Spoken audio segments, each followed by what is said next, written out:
In 2009,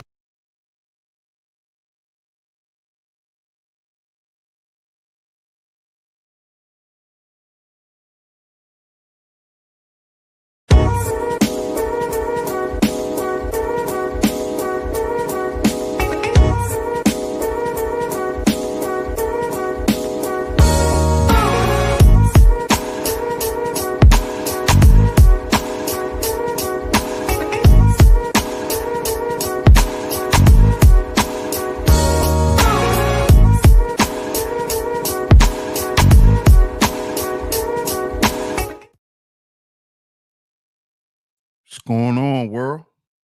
DS1 Ross, and we back here on Sheep Stay Sleep TV. Shout out to everyone who support the platform. Much love, much love, much love. If you are here, you can hear me clearly. Please drop a 1 in the chat. Please drop a 1 in the chat. Let me know if y'all can hear me clearly. Let me know if y'all can hear me clearly. Drop a 1 in the chat. Let me know if y'all can hear me clearly.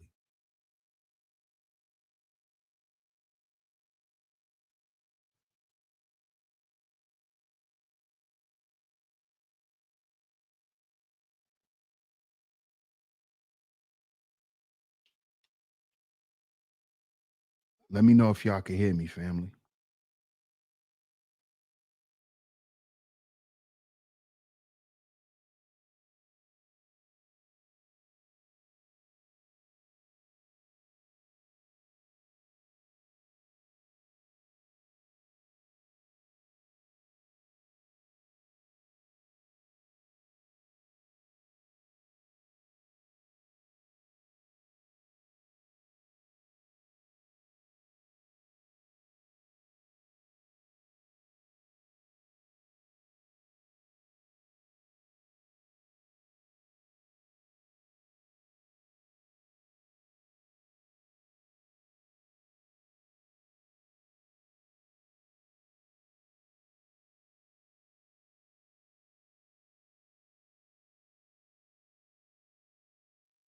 Can y'all hear me? Okay.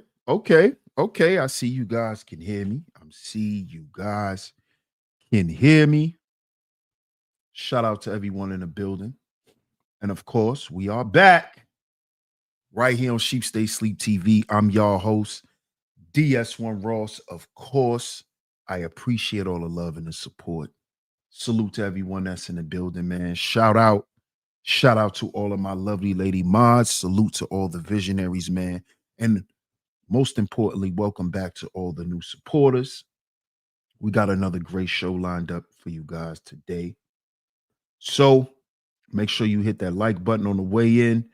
Double tap y'all screens if y'all are here through the vertical feed. Double tap y'all screens if y'all are here through the vertical feed, man. And make sure y'all support the show. Let's see who's in the building, and then we're going to get into it because we going there today. We going there today.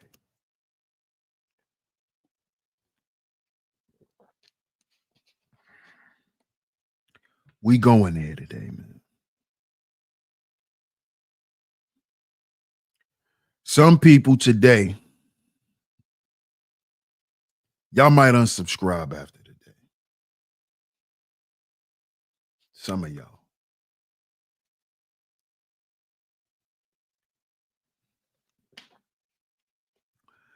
But we need to talk about this. Let's see who's in the building. Shout out to Miss New York Nikki in the building. Hey, New York Nikki, how you doing? I appreciate you always coming through and holding it down. Shout out to you. And I love the way you come through and always decorate the chat. So shout out to Miss New York Nikki, baby. I appreciate you, Miss New York Nikki. Shout out to Scorpio, another one of my lovely lady mods that always come through and hold it down. Good to see you, Scorpio. Shout out to you. Shout out to you. Shout out to my man, Mark. What up, Mark? Peace, my brother. Salute. Hey, Miss Angie. Shout out to Miss Angie B. Great to see you back, Miss Angie. One of my day one lovely lady mods that always come through and hold it down. Great to see you back, Miss Angie. I hope all is well with you. Shout out to Miss Angie B. Shout out to my man Tone in the building. What up, Tone? The day one supporter right here, man. Shout out to my man Tone Malone. I appreciate you, bro. Appreciate you, man. See who else is in the building today. Shout out to my man Jay Smart in the building. What up, Jay Smart? Salute, bro. Salute. Shout out to my man Club in the building. Salute, Club. Scorpio says, Happy Easter. Another man day to get your money. Shout out to you, Jay Smart. Appreciate your support, man. Hey, Sin. Shout out to the cynical one. Another one of my lovely lady mods that always come through and hold it down. Thank you so much, Sin. I really appreciate you. Shout out to you. Shout out to you. What's up, Escape of the Matrix? Shout out to you. Shout out to you. Shout out to my man Astral in the building. Salute, my brother. He says, Hey, fam, I've been in the clouds watching. I've been ups and downs mentally, dealing with my pops who feel I ain't playing a role as a father he felt stripped me of, and my mother and my grandmother's decline in health. Hey, my brother, we're going to keep you in prayer, bro. We're going to keep you in prayer, my brother Astral. Salute to you, my brother. Salute, man. Salute, man. Just pray about it, man. Take it to God, man. Take it to God, Astral.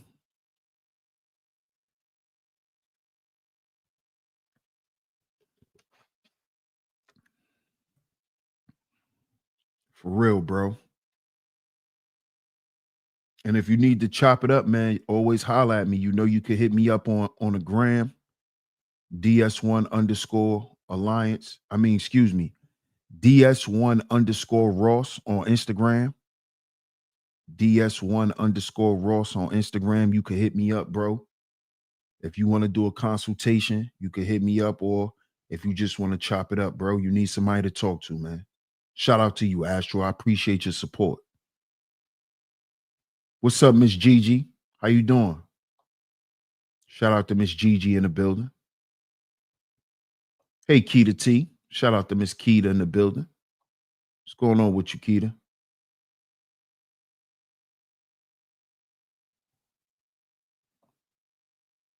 I appreciate that, Jay Smart. Appreciate that, bro. At the end of this month, he'd be 4 months. At the end of this month, he'd be 4 months, man. Shout out to Cuzzo want to pull up. Salute to Junior Mafia in the building.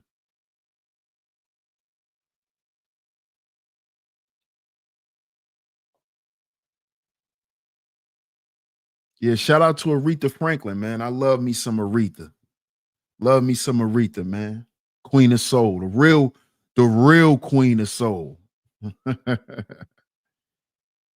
Absolutely. She said, nah, you stuck with me. Keita says, I'm not going nowhere. I appreciate that, y'all. Salute to y'all. Shout out to my man Art of War in the building. Salute, Art of War. Salute, bro. Salute, champion. Shout out to the OG Elisino in the building. Salute. Good to see you, bro. What's up, Julian Thomas? How you been, bro? Salute, man. It's been a minute. Good to see you, Julian. Hey, Miss Camille. Good to see you, love. Good to see you. Shout out to you. Another one of my lovely lady mods that always come through and hold it down. Thank you so much. I really appreciate your support. Shout out to you. Shout out to you. Shout out to my man MR in the building. What up, MR? Salute, my brother. Salute, salute. We going there today, bro. We going there today, man. We going there today. Y'all see it. The Black America wake up call. It's time to wake up, Black folks. The Black America awakening. Is the Trump administration Black America's wake up call?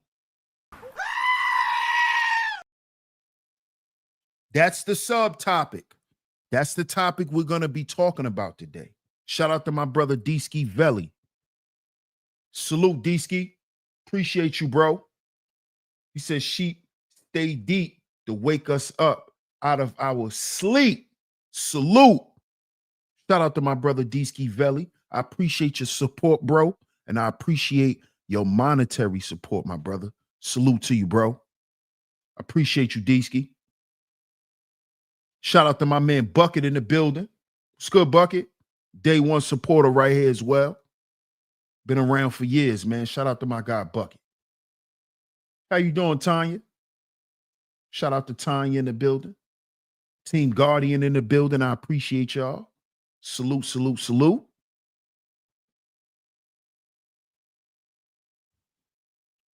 Is the Trump administration Black America's wake-up call? Is the Trump administration Black America's wake-up call? Because I think Black America needs a wake-up call.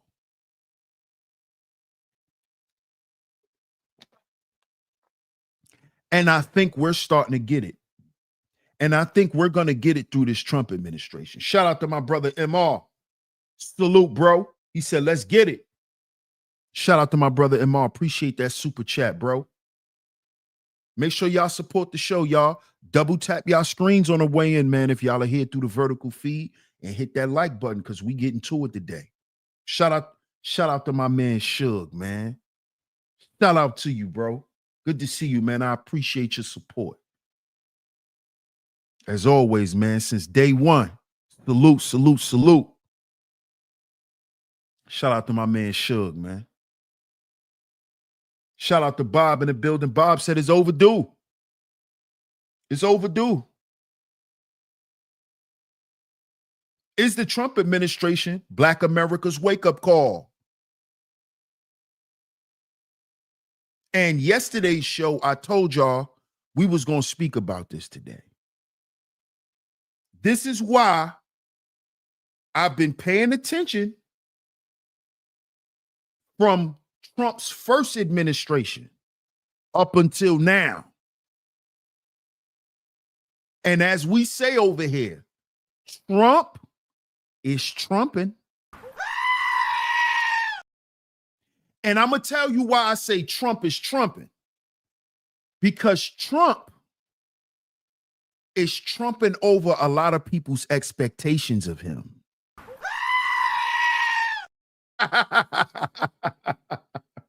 Shout out to JDJ. Good afternoon, fam. Shout out to my brother Bob. I appreciate that super chat, bro. He says it's overdue. Yes, sir. Absolutely. Day uno. Shout out to my guy Suge, man. So happy for you, bro, and I'm proud of you, bro. For real, man. I'm proud of my man Suge, man. Telling you, listen, y'all. I really don't like to go into my YouTube history because a lot of y'all have been here for years. A lot of y'all have saw it. And then some of y'all who've been around in the past recent years, y'all don't know the old DS1. Yeah, so a lot of y'all don't know a lot of the stuff that I've been through just being on YouTube, trying to build a platform. My man Suge right here is one of the brothers that was with me from the beginning, building my platform. Like, we actually met the same day that we both started YouTube. Well, I was putting out content before he started putting out content, but we met each other on the same day, man. And we both went through hell on here. And we're both at a point in our YouTube careers where we're just beginning to elevate. Shout out to my man Suge, man. He over there with Gil. He's one of the geniuses behind the scenes of Gilbert Arenas' successful sports show. Shout out to Gilbert, man. To me, Gil's show is better than Cam and May's show. To me, it's better than Cam and May's show. But one of my day one brothers, man, he's one of the masterminds behind the scenes. Little do y'all know, man. And this brother received a lot of flack, a lot of shit. A lot of people lied on him. A lot of shit. We went through a lot of shit. And now we're both at a point in our YouTube careers where we can just focus on helping people, because that's what we both came here to do. This the first nigga that told me I need to get in the gym. I need to go walk. Told me about the properties of coconut oil. How you could just eat coconut oil. You could cook with coconut oil. See, was on Heal Before You Build. And he used to tell me, yo, bro, you should get in shape. This man had a cookbook, still has a cookbook, a health book. He came here to help people, bro. Same reason why I was here. We just had our own methods to our madness, man. So it's great to see this brother elevating, man. It's great to see brothers elevating just as well as I am. Drama free. BS free. So shout out to my man Suge, man. And this ties into today's show, because my man Suge was the first one who was off that racial stuff. The white man is this. The white man is that. The white man is the devil. See, he met me when I was still calling the white man the devil. And he used to tell me, he used to be like, yo, DS1. Come on, bro. You too intelligent to be saying a white man is a devil, bro. That shit don't even make no sense when you think about it. This is what he used to tell me. Yo, get off that racial stuff, bro.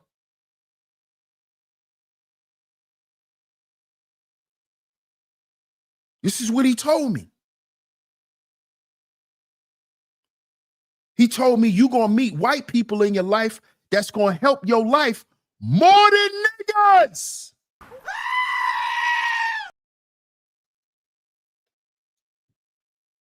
Because my man Suge is older than me.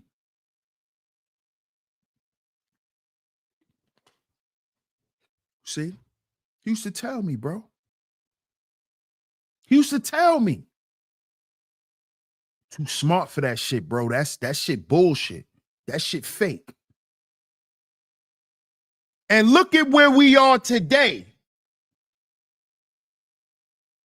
Shout out to my man Bucket, man. Salute, Bucket. He says, appreciate you in the message, DS1. I appreciate your support, my brother. Salute, salute. And look at where we are today, man. Look at where we are today. Because of what makes sense. Not about what's black and white. Not about who black and who white. Not about who a man and who a female. But what makes sense.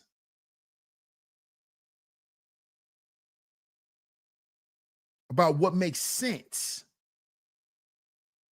This is why I say Trump is trumping. Love you too, bro. Love you too. It's a fact.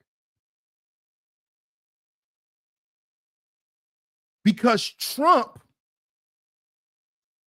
is trumping over people's expectations as being a white man. See, I'm talking to the black community today. See, that's why you niggas are still sitting up here trying to make up shit about Trump. Because he has trumped your expectations as a white man. You thought he was going to come in here and have us picking cotton again, huh? Back to slavery. That's what you thought? You thought he was going to come in and be the next Richard Nixon. Huh? He's seeming to be more like a Kennedy. He's seeming to have an affinity for black folks like the Kennedys. Who also works for Donald Trump? Robert F. Kennedy Jr. How ironic. Oh, isn't it ironic that he has a Kennedy in his administration? The Kennedys love black folk. Do y'all know that Kennedy was considered the first nigger-loving president before Bill Clinton? Did you know that? You know, the first white president that they called the nigger lover was the Kennedys, was John F. Kennedy. Did you know that?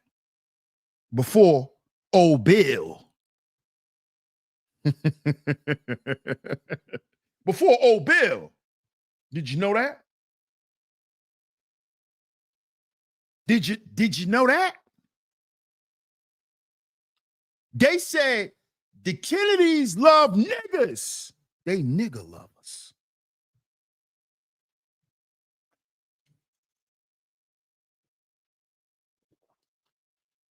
You know, that's why they told black folks that lie and said that John F. Kennedy made welfare for niggas.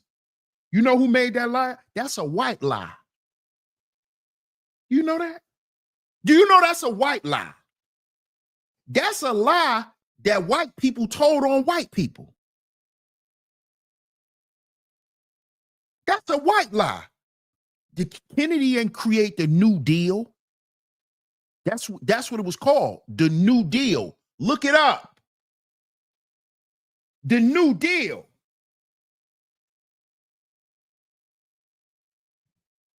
All this, they call him the nigger-loving president.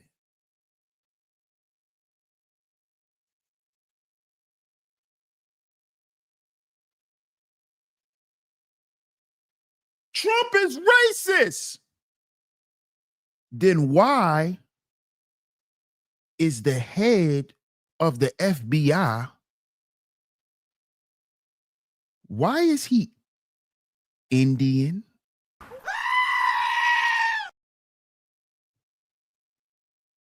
Trump is racist. Kash Patel, isn't he Indian? Kash Patel.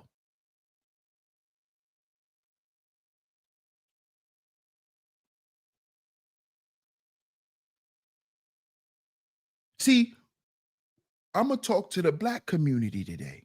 We need a wake-up call. And I'm here to let y'all know, Trump is our goddamn wake-up call. See, y'all think Trump is black people's curse. You think Trump gonna usher in the Antichrist. That's what y'all running around here talking about. Y'all not even paying attention to how he's cleaning things up.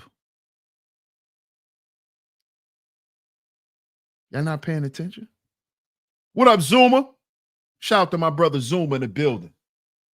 The Homestead Act and the GI Bill would be considered welfare using that logic.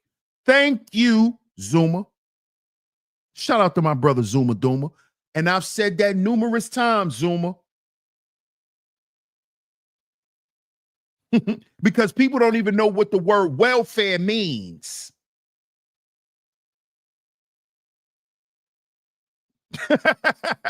What's up, Tom? How you doing, Tom? Salute to you. OG Bobby Johnson, salute, fam. Salute. Justice G says, do you support Lithuania?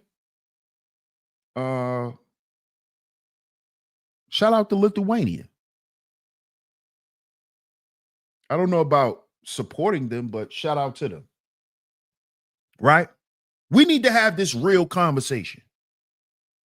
Because based on the Trump administration, Black neighborhoods are being cleaned up. Oh, did DS1 just say that? Yes. According to the Trump administration, he doesn't want gang members in neighborhoods anymore. He wants to make the streets safer for our children in Black neighborhoods, in American neighborhoods in general. So that includes the hood. That's why the hood is catching RICO acts. He ain't just doing this for white people. He's cleaning up the hood.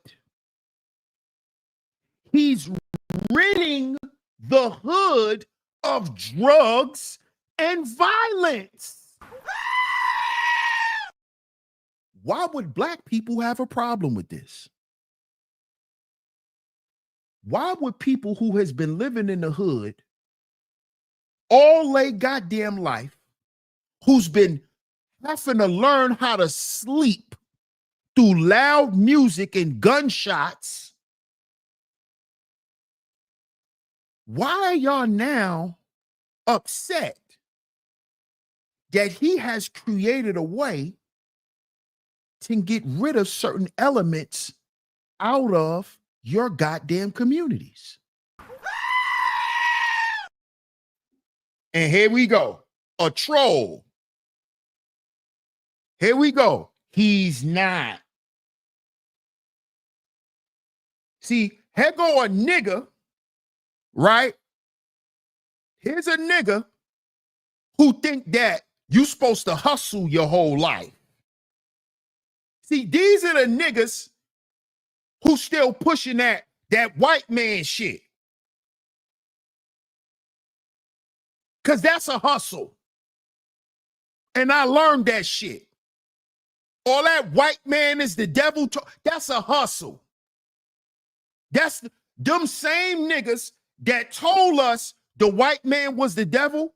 When we got older, they gave us crack packs to sell.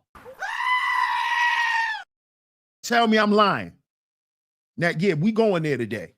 We going there today. Them same niggas, oh, the white man is the devil. He gave you that crack to sell as a little nigga. So you could start catching felonies and ruining your fucking life at the age of 12. See, we gonna talk today. We gonna talk today. Oh, the white man is the devil, right? But you the one who gave that young boy his first crack charge. You, nigga. You did.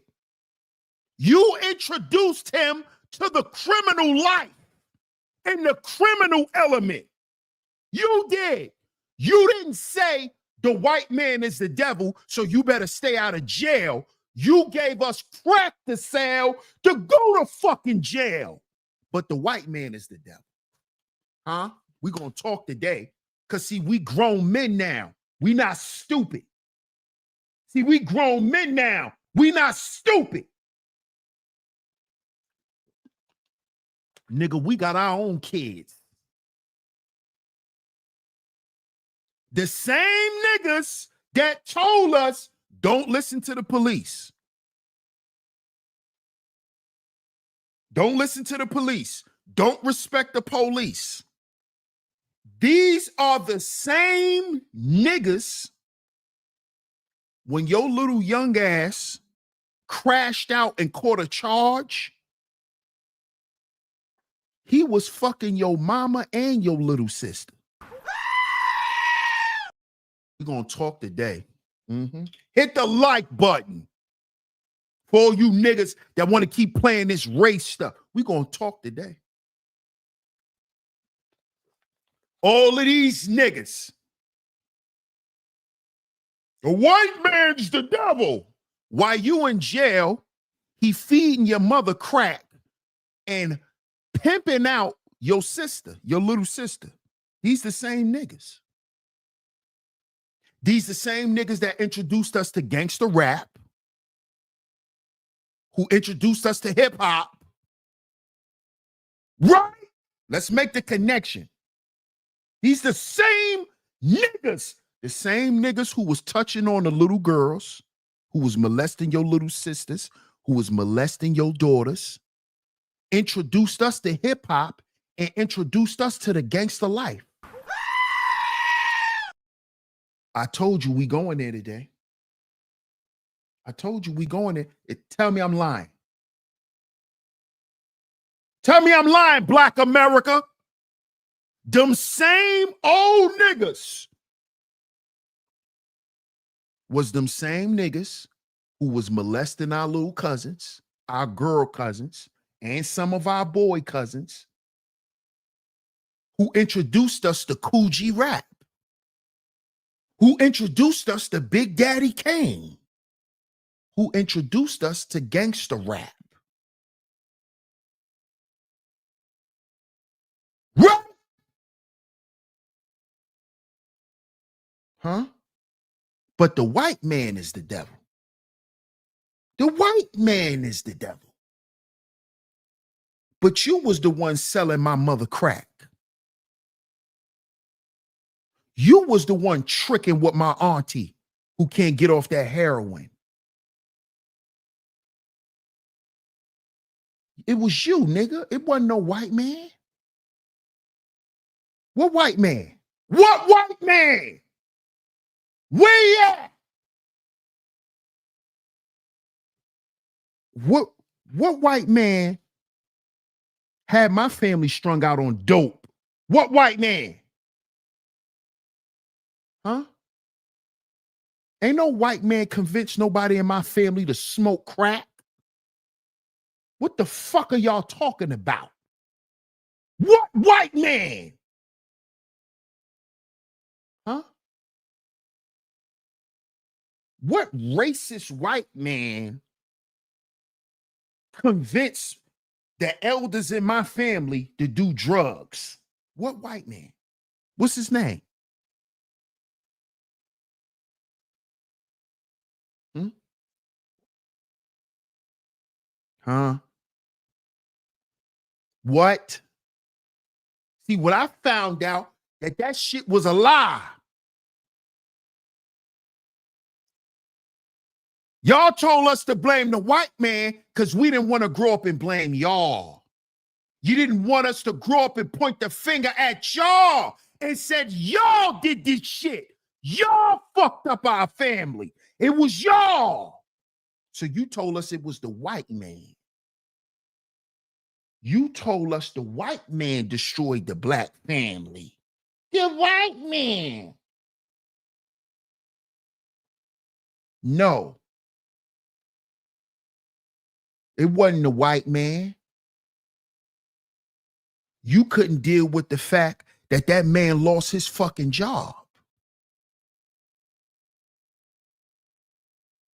And you was looking at all your girlfriends and looking at all the shit they got and asking yourself, why can't you have it? Why we gotta struggle? Why my girlfriends get to look like this and ride in this while I'm sitting here with you struggling? That's why the goddamn household broke up. Ain't wasn't no white man. It wasn't no fucking white man. It was greed and entitlement. That's what it was.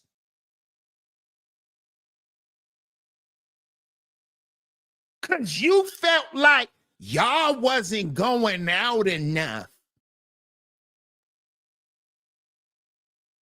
That's what fucked up the family. Not no white man.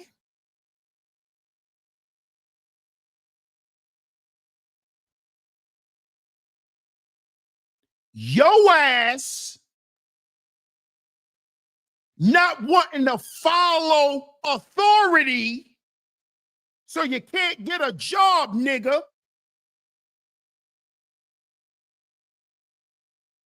That's what fucked up your family. That's why you don't see your kids. Not because of no white man in child support. You goofy ass niggas don't want to grow up. Yeah, so what? You ain't making the same amount of money. So what, nigga? Yeah, I made more money hustling than having a regular job. But guess what? Guess what, though? Guess what? My son need to be able to know his daddy is around. See, because as long as his daddy is free, his daddy could get some money. You can't do nothing in jail, nigga. You can't be a proper father from prison. See, you niggas don't want to grow up because you got to have that bag because I got a bag. I got a bag. Effeminate ass niggas. You want to know where black women, you want to know why black men are so effeminate? Because y'all started wanting niggas to have bags. Yeah, I said it. You want to know why you keep dealing with all these effeminate black men? Because they got the bags. You know, some of these niggas got more bags than you. You got niggas, you niggas carry your guns in a bag now. Going there today. We going there today. Mm-hmm. Mm-hmm. Mm-hmm. You effeminate ass niggas. Y'all niggas put y'all guns in a purse. Back in the day, the only one that needed a handbag was a woman because she carried the gun. She carried the pistol. See, when you from New York, you can't walk around with guns. So we used to give them to our shorties and she put it in her bag because they not going to check her. Now you men walking around with little handbags with your gun in it. Because you need a nigga with a bag. Right, baby girl? You need a nigga with a bag. He got more bags than you. All these cute ass niggas. I wear a Mary. I wear a Mary. I wear Louis. Effeminate niggas. Niggas sitting around arguing about clothes. What, nigga? I got on drip. I'm drippy.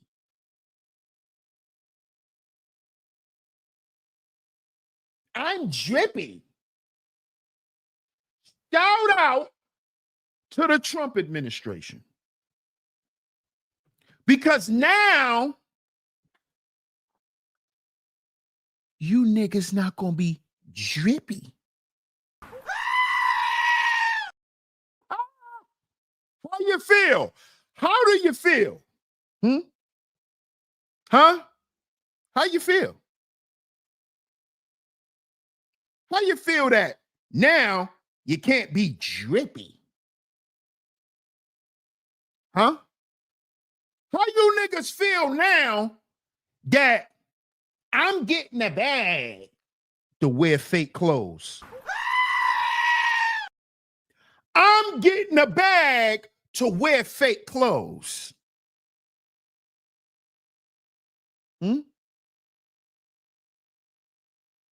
Money wars. You had goofy niggas on Instagram showing all this money and all these clothes that we all found out now is all fake. Nigga, I don't care where the fuck you bought it from.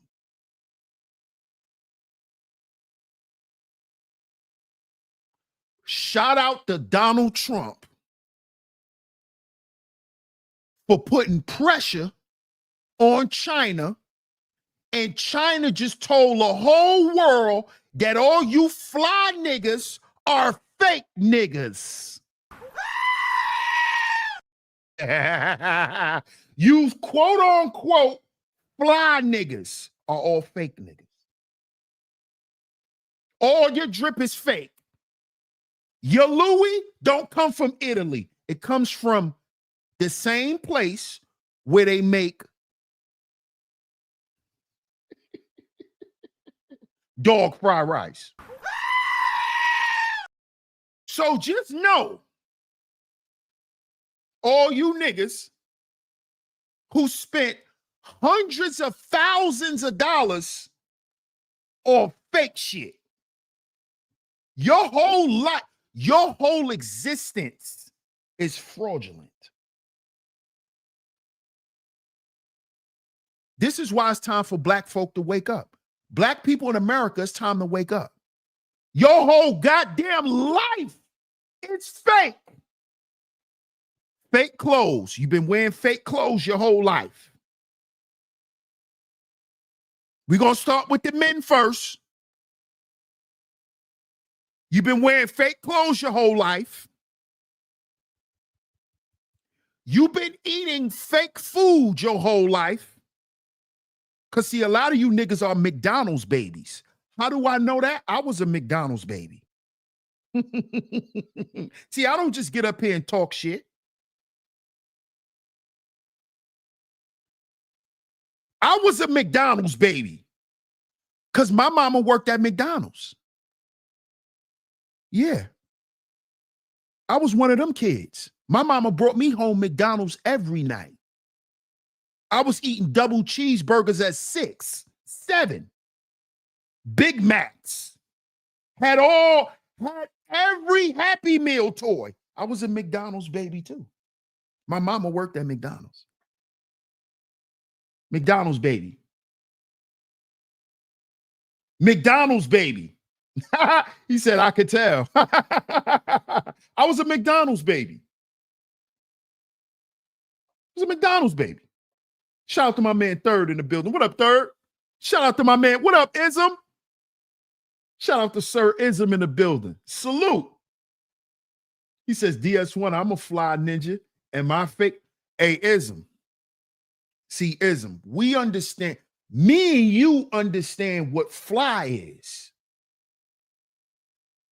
Fly is not what you wear. Fly is who you are.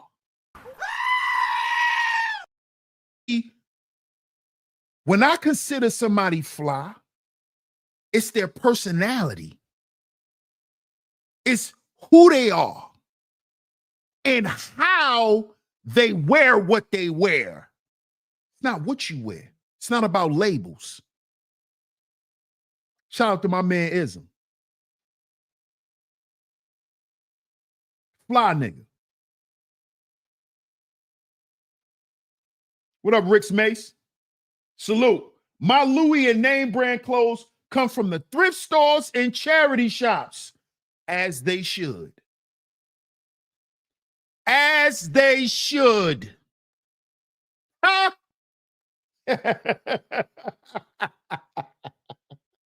As they should, Rick's Mace. Shout out to my brother Alonzo Hall in the building. Salute, my brother. Hey, Alonzo. Hey, bro. I know now you getting a lot of business, my brother. Because all these fake street niggas done found out, Alonzo, that they've been wasting thousands of dollars on drip. All that shit fake. All of it, all your Pradas, all your Amiri jeans, it's all fake. It's all made in Xinjiang, China. That's where it's all made at. The Chinese make the clothes and send it to Italy. Dumb niggas. Dumb niggas. Dumb niggas. And you're gonna have niggas in the comments. You're gonna have niggas in the comment section after this show is over, right? Telling me I'm a hater. I'm mad because I'm broke. I'm mad because I don't wear drip and designer. You're gonna have goofies who still think that what they buying is real. Because you have people who have been invested into this false reality their entire lives. You have people who have passed this mentality down through generations of their family about being fly. I'm from New York. Do you know that is a prerequisite in New York, as well as other places? I heard Chicago was like this. Zuma says, Xinjiang, I'm finna take a trip and a tour of factory. I'm telling you, bro, I'm about to do the same thing. It's a prerequisite in New York.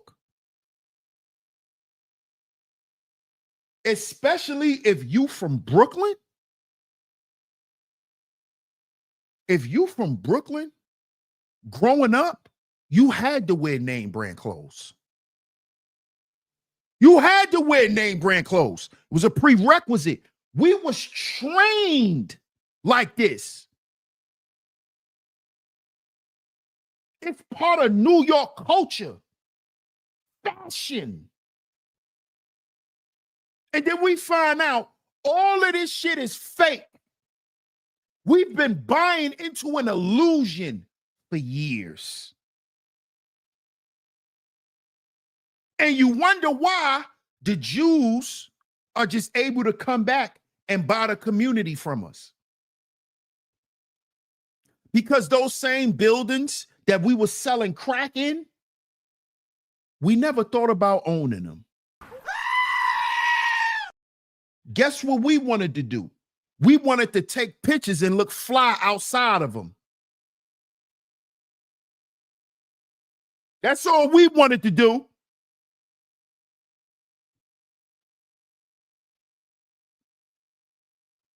That's all we wanted to do. We just wanted to look good outside the building. We didn't want to own no buildings. We didn't want to own no buildings. And then we got mad when the people who live in the building used to call the police. What do you think brought the property value down of your neighborhood? See, we're going to talk, black folk, because it's time for us to wake up.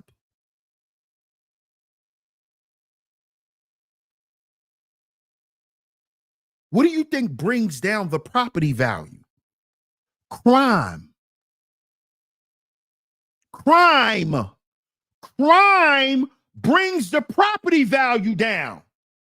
That's why they were able to come back and buy the goddamn hood. You get it now? You see how we fell for the goddamn okey doke? Trying to live a fake life. Got you wearing fake clothes, got you eating fake food, McDonald's. If you a millennial, you grew up on fast food eating McDonald's. I'm a millennial. Our restaurant growing up was McDonald's and Wendy's. And if you're from New York, you know about White Castle. I'm a millennial. We were McDonald's babies. Our generation made the Happy Meal what the Happy Meal was. It was us, the millennials. We made that Happy Meal. They created the dollar menu during our time, the millennials. We was raised to eat fake food, wear fake clothes.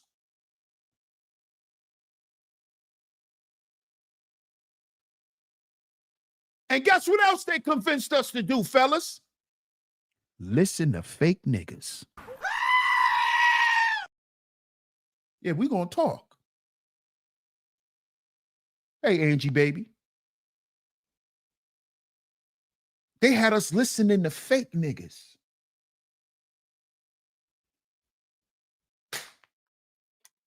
They had us listening to niggas like the Wu-Tang. Oh, yeah, I'm gonna upset some of y'all. Yeah, the Wu-Tang is a group of fake niggas. Yeah, I said it.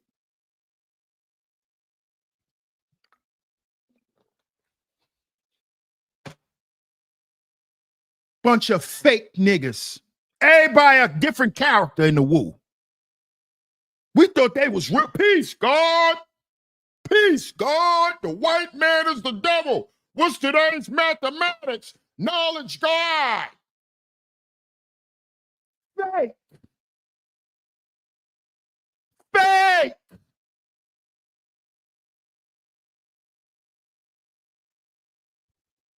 Fake. Shout out to the underrated darkness in the building. Salute, my brother. Fake. Why did Raekwon go marry a Bill Power? Huh? To all you niggas that's about to get mad, why did Raekwon the chef marry a Bill Power? Not only is she a Bill Power, she's a white woman.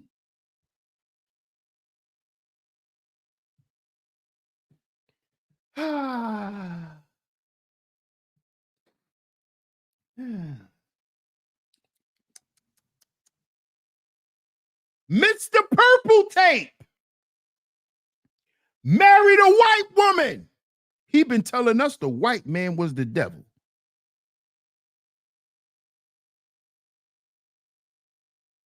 Remember that? Remember Only Built for Cuban Links? Remember he had all them brothers on there preaching? We was believing that shit. We was believing them. See, we only hated white folk because they told us to hate white people.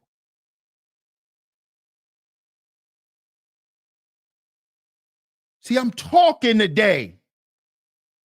You only hate white people because you was told to.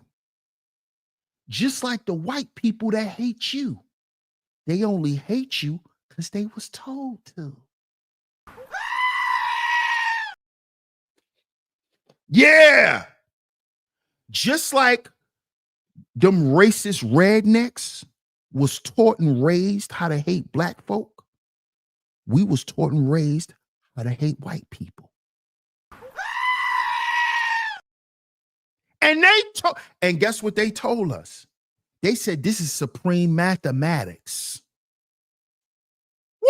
Woo! Look, this is supreme science.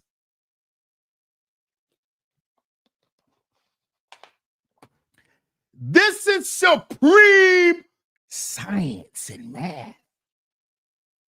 That's what these niggas told us.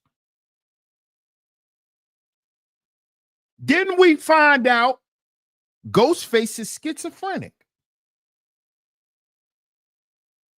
These the niggas we was looking up to. Following their ideology. A bunch of kooky, dust-smoking ass niggas. Let's tell the truth. All them niggas was smoking crack and dust. These the niggas we listen to for information about God.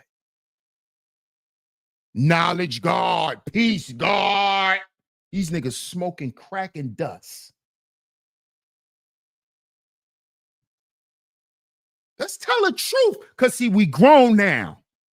We grown now. All them guard body niggas back in the day was crackheads and dust smokers. How do I know this? Because when I got older and some of them niggas came home from jail, I was one of the niggas they always pulled to the side. Because at the end of the day, I still got respect for brothers. Even though you out of pocket, even though you not representing what you claiming you on, I'ma still respect you.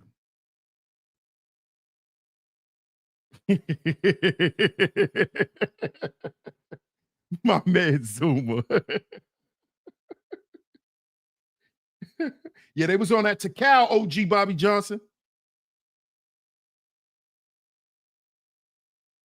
See, when the guard come home from jail and he touched back down on the block and niggas is outside in front of the building and the guard need a hit. See, we gonna talk reality. When the guard need a hit, when the guard need a hit, peace, God, peace. Yo, peace, God, peace, God. Let me holler at you, God. They always come to me.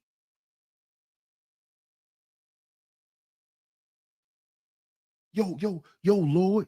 Yo, you know, I'm fresh home, man, and you know, I'm trying to stay on the right path. You know, they start doing this. You know, I'm trying to stay on the right path, God. You know, but it's hard, man. You know, stay calm, man. And I'd be like, yeah, I understand, God. I understand. Like, yo, God, let me ask you something, God. He's like, yo, you holding? You holding, Lord? Nah, man, I ain't got nothing, man. All right, well, which one of the homies holding, Lord? You know, I got 8. I got 8 though, God. I got 8. I got 8, and I got this oil. I got $8, God. I got 8, and I got this Creed oil.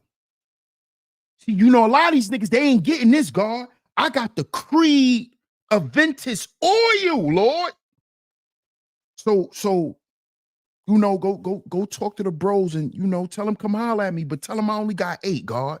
I only got 8, man. Come on, do it for me. Tell me I'm lying. Tell me I'm lying. These was the same niggas that told us the white man was the devil. These was the same niggas that told us we didn't need a white man education. The same niggas. You don't need no white man education. These the same niggas that came back and was buying crack from us. Right, crack and dope from us. See, when we was young, we ain't know that they was on dope and crack. We ain't know that when we was younger. We knew that this nigga was a legendary stick-up kid, Bobby Johnson. We knew that this nigga was a legendary stick-up kid. We ain't know he was a dope fiend and a child molester too. We ain't know he was a Geppetto. We thought he was a real nigga. We thought he was a gangster.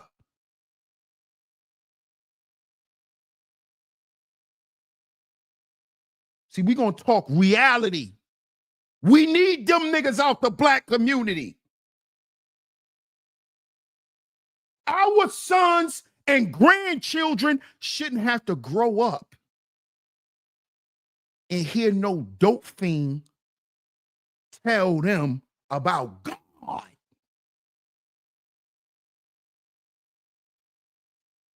See, we don't want to acknowledge how dysfunctional the black community is. See, because we've been taught to celebrate dysfunction. That's why the best parties we have is when everybody drunk. Oh, that was a party for the ages. You woke up and somebody else throw up. It's the type of shit we learned in the black community. You woke up with another man's wife That party was lit. Yo, it was lit last night. You woke up with another nigga wife. It was lit though. It was lit. It was lit. It was so lit. You woke up with another nigga wife. You know, we celebrate this type of shit. We celebrate it. You know what I'm talking about, Keita T.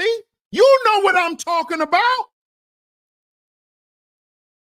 The next day, everybody huddling up in their circle, telling their stories. You know what I'm talking about, Keita T. Girl, you don't want to know who I woke up next to. You know what I'm talking about, God damn it.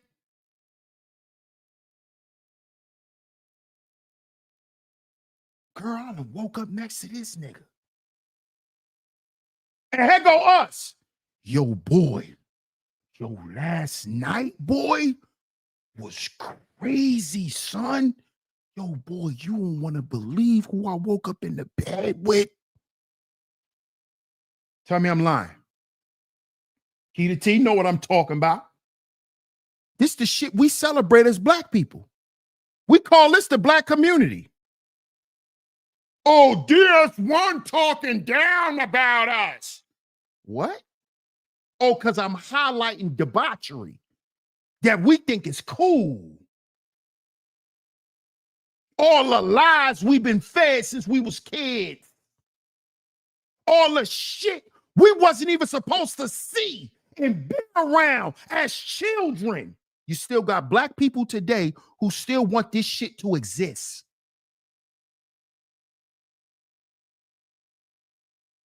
You still want old, freaky, miserable, dried up, perverted women and little boys dance on them at the birthday party. Y'all still think that shit is cute. She got the little boy wrapped around her waist dancing with her. Y'all still think that shit is funny and cute. And then you wonder why he growing up touching on all the girls in his class. Yeah, we gonna talk. You black people still want debauchery to go on because this is what you so used to. You ain't used to walking outside and not seeing no drug dealers. You're not used to walking outside. What's popping, blood? What's cracking, cuz? You ain't tired of that? Your grandkids is saying that now. Think about this shit. I'm not a grandparent yet. I just, thank the Lord, I just became a biological dad. I was a stepfather for 12 years.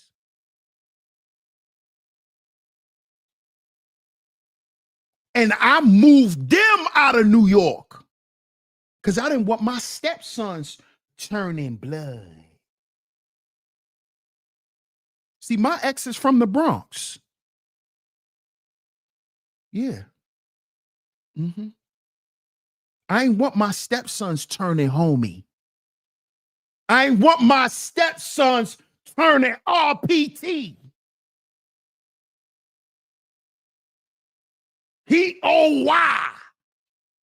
No, because I'm going to go down there and shoot the big homie and go to jail. That's why I moved them out of New York City. Because you're not going to go to school and get jumped in no gang. Because I'm going to come up to the school and I'm going to clip one of them little niggas to save your life. So before I throw my life away trying to save your life, little homie, guess what we going to do? Me and your mama, we getting out of here. And y'all going to go to school down south.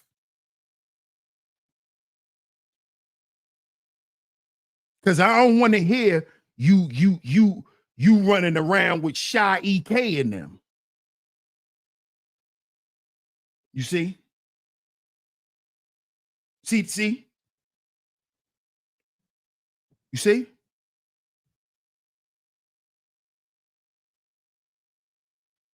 See that? I didn't want them growing up idolizing fake shit. Because that's what we was raised, that's what we was taught to do. That's what we was taught to do. Idolize fake dudes called gangsters.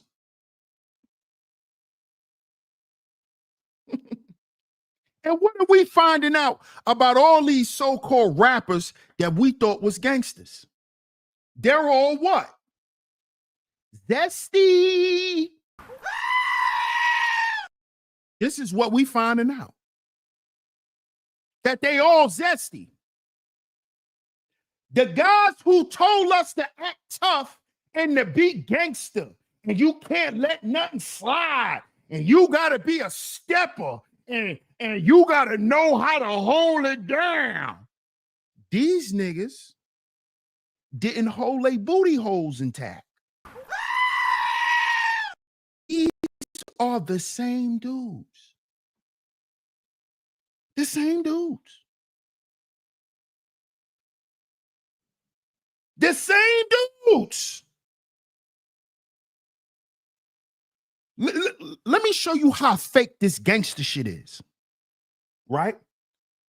These niggas, see, let me tell you, let's start from the beginning. Let me tell you how a gangster is born. Gangsters are born from trauma. Let's start there. What J Main say? Let's start there. Gangsters are created from trauma. Environmental trauma and usually sexual trauma. Most of your gangsters got their wee-wees played with. Yeah, I said it. Most of you so-called gangster niggas got your wee-wees touched.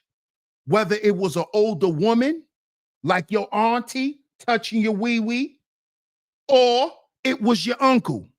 Them jail dust smoking, crack smoking niggas, they was coming in the house playing with your wee-wee. This is how you became a gangster. This is the beginning of you not listening to authority, rebelling, because you was getting your wee-wee played with.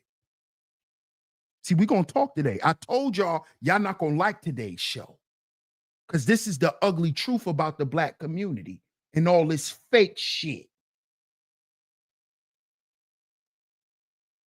See, this is how a lot of y'all end up in jail and then got to discover yourself. See, you was living in a whole nother world in your mind. You wasn't even living in real life because you've been traumatized since you was a little boy. That's why you a gangster. Gangsters are nothing but reactionary people to trauma. You say something about my mother, I'm gonna blow your head off.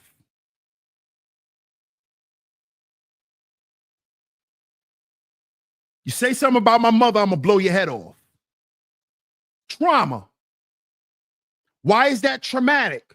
Because most of these so-called gangsters don't have good relationships with their mothers. A lot of these so-called gangsters didn't have mothers. Their mothers were crackheads or whores. Or their mother was more focused on being there for a man than being there for their kids. So when you talk about their mama, the woman who they love so much, but hate her as well.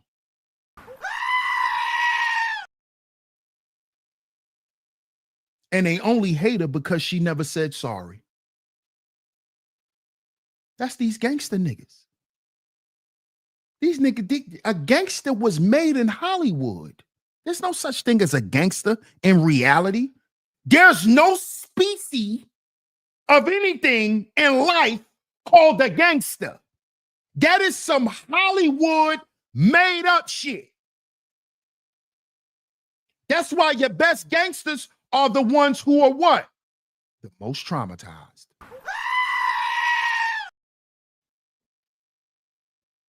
50 Cent, anyone? 50's a gangster. Why? Traumatized.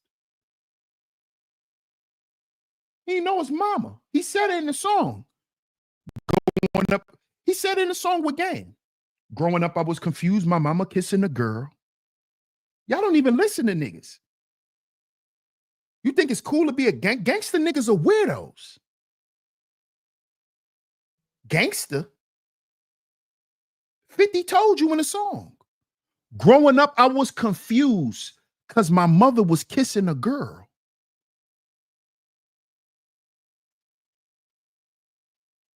But you niggas want to be 50 Cent. You don't know how traumatized that man is. He's so traumatized that this character 50 Cent is what basically controls his life. The moment he can't be 50 Cent no more, it'll be a real problem for Curtis. See, he can't never be Curtis. Curtis! This is why when Cam was calling him Curtis, he got mad. Curtis! Rewind it, DJ. Curtis! He don't like being called Curtis because he doesn't know Curtis. He's afraid of Curtis. Curtis is the little boy, right? Curtis is Canaan. You see? Curtis is Canaan on the show. That's who Canaan is. That's Curtis. That's Curtis.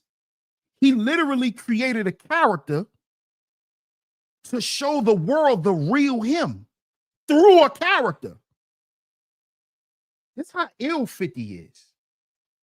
Canaan, the kid Canaan that plays Canaan, that's actually Curtis. Y'all think y'all are watching. See, y'all are watching the making of 50 Cent. When y'all watch Canaan, when y'all watch Rise of Canaan, you are watching how he went from Curtis to 50 Cent. Y'all, you see, y'all don't be paying attention.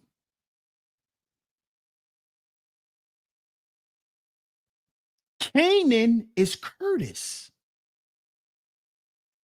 That's who he was before he became the monster, 50 Cent. See, 50's the monster.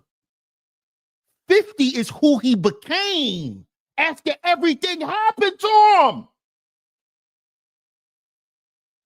He became 50. The one that we saw backstab Ghost, backstab Tommy, he became 50. But when you watching the show Raising Canaan, he's actually showing you the life of Curtis Jackson, how he became 50 Cent.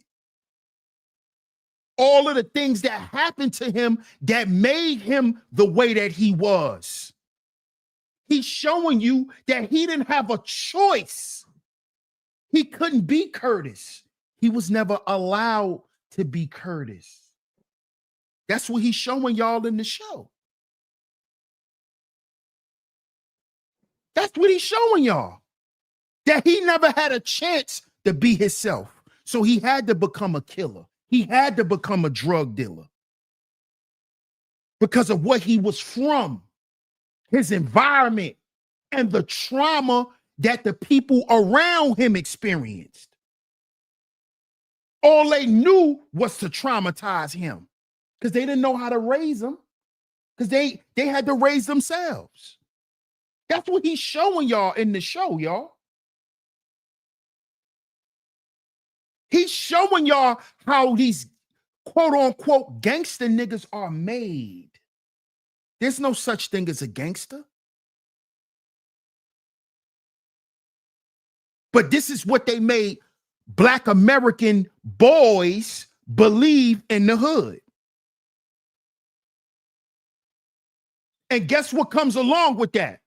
Not getting along with police, not listening to authority, not wanting to get a job and live correctly and live a legal life.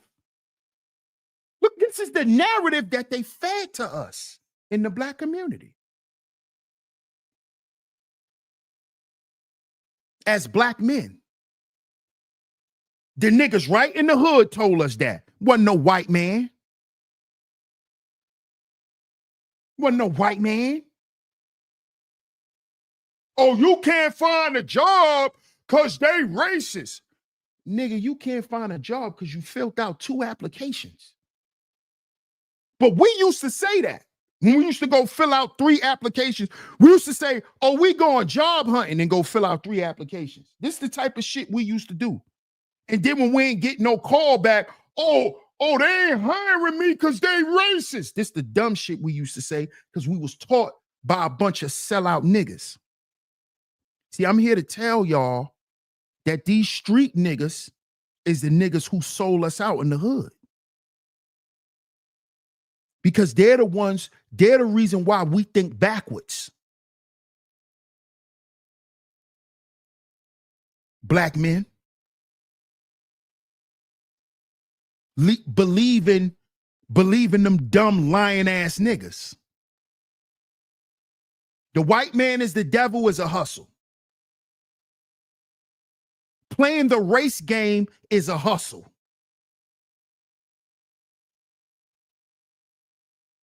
Now you got black men today. Oh, I ain't working for nobody. You still on that dumb nigga shit. I ain't working for nobody. I don't know how to deal with authority. You still believe that stupid shit. That in today's time will get you unalived. Okay? Okay? It will get you unalived. They will push your hairline back. Talking that dumb shit. And this is why I'm glad Donald Trump is in office. Because now black people can wake up. Hip hop is over. Shout out to Donald Trump for that. Because he's sending all them niggas to jail. Look at all the niggas we looked up to in hip hop. Girl, he handsome. He's a child molester. How you feel about that, ladies? You remind me of my car. How you feel about that? You know the men who taught you how to be attracted to men and what to look for and what you find sexy, that's all on a Geppetto. That's all on a Geppetto. How you feel that you grew up liking pedophiles? It's called an R&B artist. How you feel to know now that you grew up attracted to a rapist like Trey Songz? Huh? You wonder why you can't get away from men who put their hands on women? Maybe because you grew up listening to Chris Brown. You know, these niggas beat on women for a living. Soulja Boy. Soulja Boy. How many of y'all grew up on Soulja? Kiss me through the phone. Kiss me through the phone. See you when I get home. Yeah, he beats on women. Beat them. Not only do he beat them till they have miscarriages. That's why he just got sued for all that money. He can't keep his hands off women. But you love a Soulja Boy type of nigga. I need a soldier. Beyonce, there you go. Look how it's all programmed for you. Look how it's all programmed for you. You grew up liking Soulja Boy.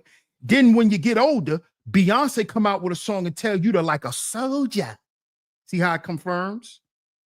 See how it confirms the illusion? Same shit happened to the men.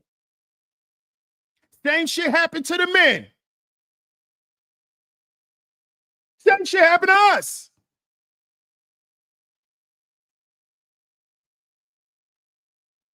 You see? You see? Look at this. And the only group of people that is severely impacted with this is Black Americans. See, other groups of people, they know that this shit is an illusion. They understand the nature of entertainment. And at a certain age, they leave that shit where it was in their childhood. You don't hear no 40-year-old Spanish women talking about, I want to be Selena. No, but you got 40-year-old Black women reciting Meg the Stallion when that could be your daughter. That could be your goddamn niece. You at her show trying to look like her. You 15, 20 years older than her.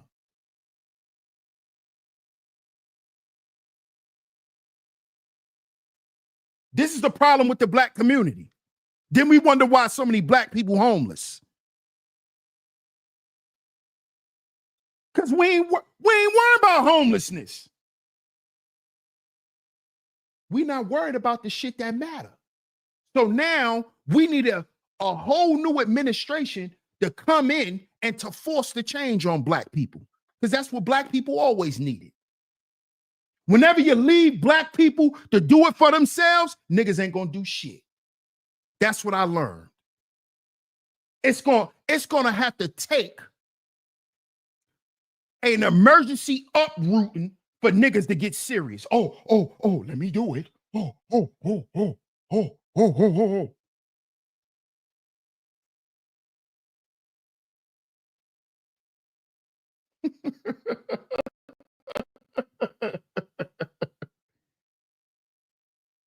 You see this? You see? Now, ladies, how you feel now that you're gonna have to lower your goddamn standards and your expectations? Huh? You don't need a nigga to make $100,000 no more because he ain't buying no Chanel bags. You still need a 6-figure nigga now? Because he could go buy you a bag off Canal Street for $25 because that's the same fucking bag he gonna go buy for $2,500. That's the same bag. So do he need to make $150,000 a year? Huh? Why y'all love being on the internet talking some bullshit? Oh, you don't wear Steve Madden. I bet you gonna wear him now. Huh? Oh, you don't wear Coach? Huh? Oh, you only wear Louis? Well, here go this Louis bag. It was $45. Here you go. Because I'm not paying $4,500 for the same goddamn bag. And you know who told us that it's the same bag, ladies? The people who make the shit.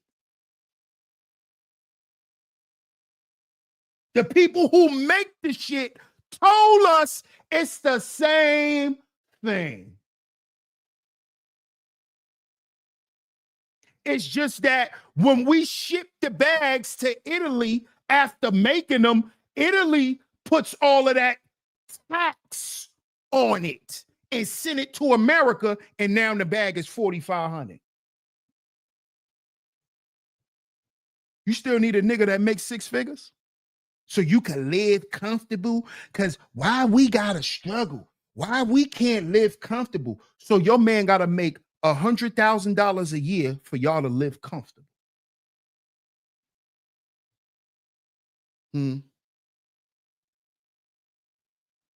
Huh? Do you still need to keep up with the Joneses now? See, now you and all your homegirls got on the same fake shit. So now you ain't got to press your husband about finding some extra money so you could feel like your homegirls, because y'all all wearing fake shit. Y'all wearing fake shit. So now don't look at no tags. The next time your husband bring a bag in the house, don't look at no tags. Don't be looking for tags, because it's the same goddamn tags on the fake one that's on the real one, okay? Don't tell me you could tell the difference, because the people who make the bag told you it's all the same. It's all the same. You just believe in an illusion. You just like to believe a lie.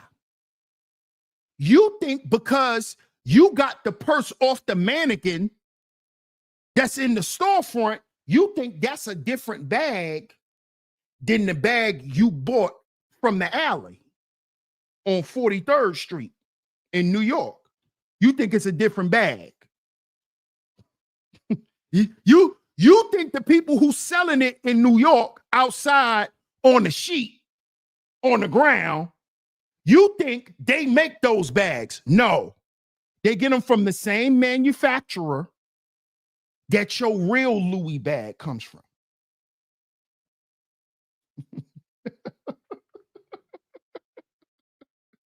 So now, you know what you could go do?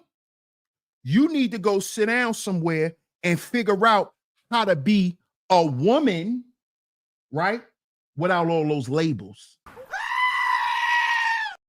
See how feminine you are without the Louis bag. Let's see how good you feel and how confident you are without none of that. Because see, a lot of y'all use that shit to make you feel good. What? I only put on Sephora makeup. You're putting on makeup. You're putting on makeup. Also, because your makeup costs more, it makes you feel better about drawing on your goddamn face. See, the Trump administration is making Black America reconsider our values. What do we really value as Black Americans? We've been showing the world for decades what we really value. Fake clothes, fake food, fake relationships. That's what we value. That's what we've been showing the world. Do you know these people have recorded enough history to create a goddamn textbook to show our kids that we ain't shit? And Black Americans ain't thinking about that. It is 2025. Do you know if they just record the last 25 years of Black America and they was to show that shit to our kids will not be proud to be Black. Now, what are you so-called proud to be Black people? What do you think about that? What do you think about that? That if they was just to take the history from the year 2000 to now and compile it and show this to our children in school, they wouldn't want to be Black. And you know whose fault that is? Not the white man's. Not the white man's. Why did it take a white man to say no more gangs? Let's talk. Let's talk. To all you so-called militant Black Panther I'm a soldier shit. Why did it take the government and the military to get the gang activity out of your neighborhoods, tough guys? Huh? Do you know the original job of the guard body niggas was to protect the neighborhood? You do know that, right? Do you know that the original guards used to kick gang members out the neighborhood? Do you know the original guard body niggas used to rob gang members? You can't be gang and be guard body. See, that's the original niggas. You know them niggas my grandfather was around. Real stand-up niggas that was on criminal time. See that? You couldn't talk about what's popping, blood, peace, God. They'll break your jaw. They'll break your jaw. They'll break your jaw. Ain't no what's popping and then talk about peace, God. You get your jaw broke. Because what you're actually doing is you're spreading a false message. You're a hypocrite. You're a hypocrite. See, either you for the empowerment of your people, or you about using your people as pawns to destroy them. See that? That's why the guards was at war with the Bloods in these jail systems. That's why. That's why you can't be guard and be blood. That's why you can't be Muslim and be blood. You can't be Christian and can't be blood. You can't be a Hebrew Israelite and be blood and be Crip and be GD. Can't be both. Because it's two separate causes. See, to be a gang member, right? It's not about the upliftment of your community. It's not about the upliftment of your community. It's a lie. It's about impressing a retarded nigga who's sitting at the top of the food chain. See, a lot of these gang niggas, the gang leaders, a lot of them niggas retarded. Let's talk. A lot of these gang leaders that's sitting at the top of the food chain, they retarded. A lot of them can't read. A lot of them are schizophrenic. They got multiple personalities. They weirdos. They weird niggas. They weirdos. That's why back in the day, you couldn't be a gang member and be guard body.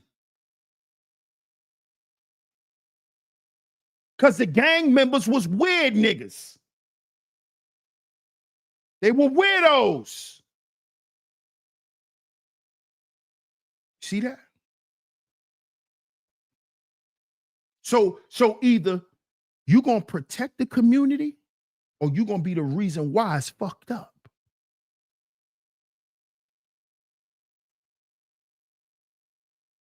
And we became the reason why our community is fucked up.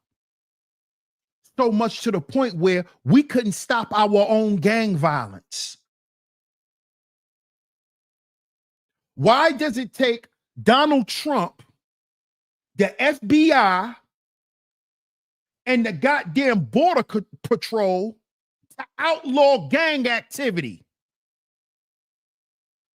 Why didn't none of the big homies smash none of them sets in the hoods? Why?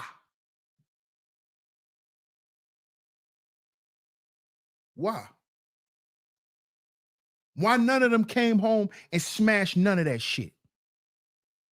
And said, now we're going to be brotherly love overriding oppression and destruction. Now we're going to be community revolution and progress. Now we're going to show these niggas growth and development. We ain't going to talk it. We're going to show it. And anybody that come around here and don't show that, 86 them. See, that's how we was able to not know who the agents were. Because niggas wasn't standing on business.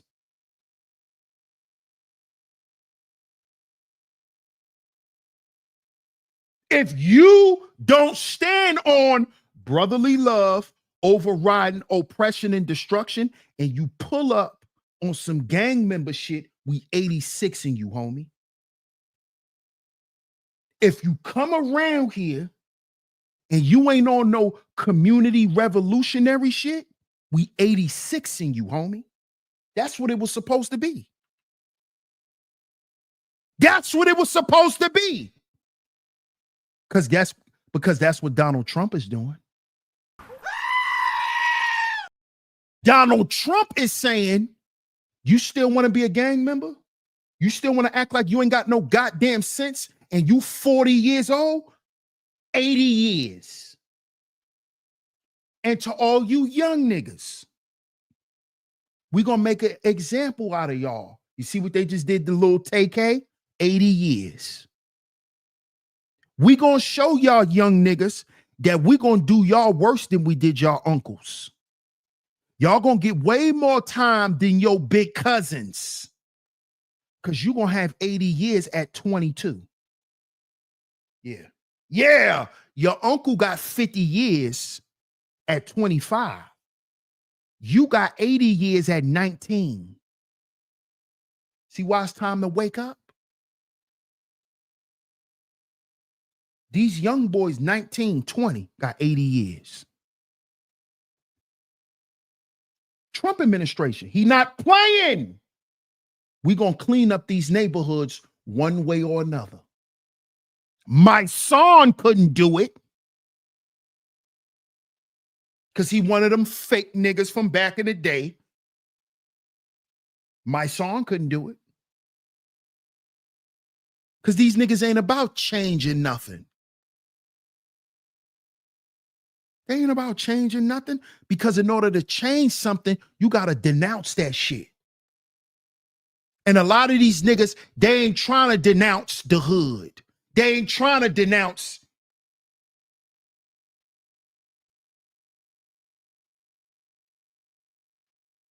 That's on Crip.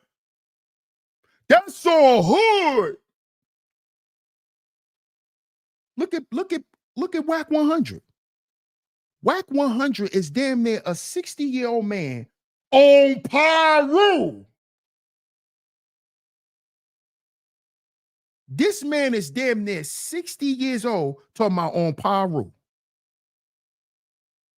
Look at them Cali niggas.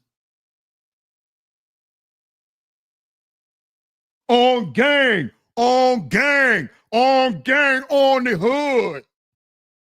That's why they all in jail. Y'all still running around with this played out dumb shit. You still think it's cool to act tough.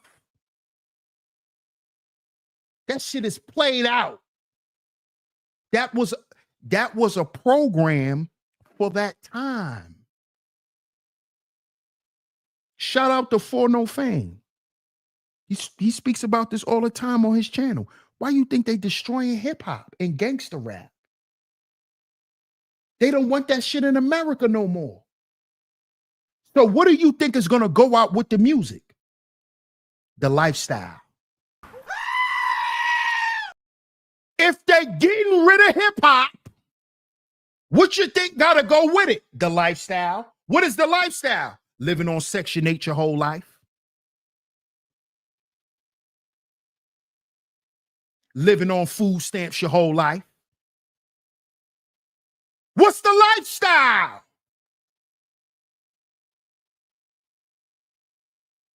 Can't pay your rent. You tell a goddamn government you can't pay all the rent and you need assistance, but you got on a $900 belt. This is that hip hop shit. This is the hip hop shit. A nigga will park $100,000 car in the projects. That's hip hop shit. They're getting rid of this because we wouldn't.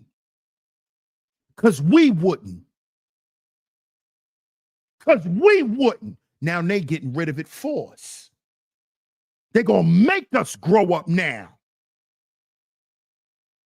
You still love hip hop? Well, guess what? All your hip hop heroes are pedophiles. You still love hip hop? Well, all your hip hop heroes touch children. All your hip hop gangster heroes are mooks. They're phallus lovers. Pink horsepower. Pink horsepower. Your favorite black executive has a room full of dildos. Diddy. Diddy had a dildo dungeon. Chopper just said it on the Art of Dialogue. Shout out to the Art of Dialogue. Diddy let him walk around a goddamn mansion on Star Island. He walked in one room and it was a dungeon full of dildos, which confirms the Cameron story.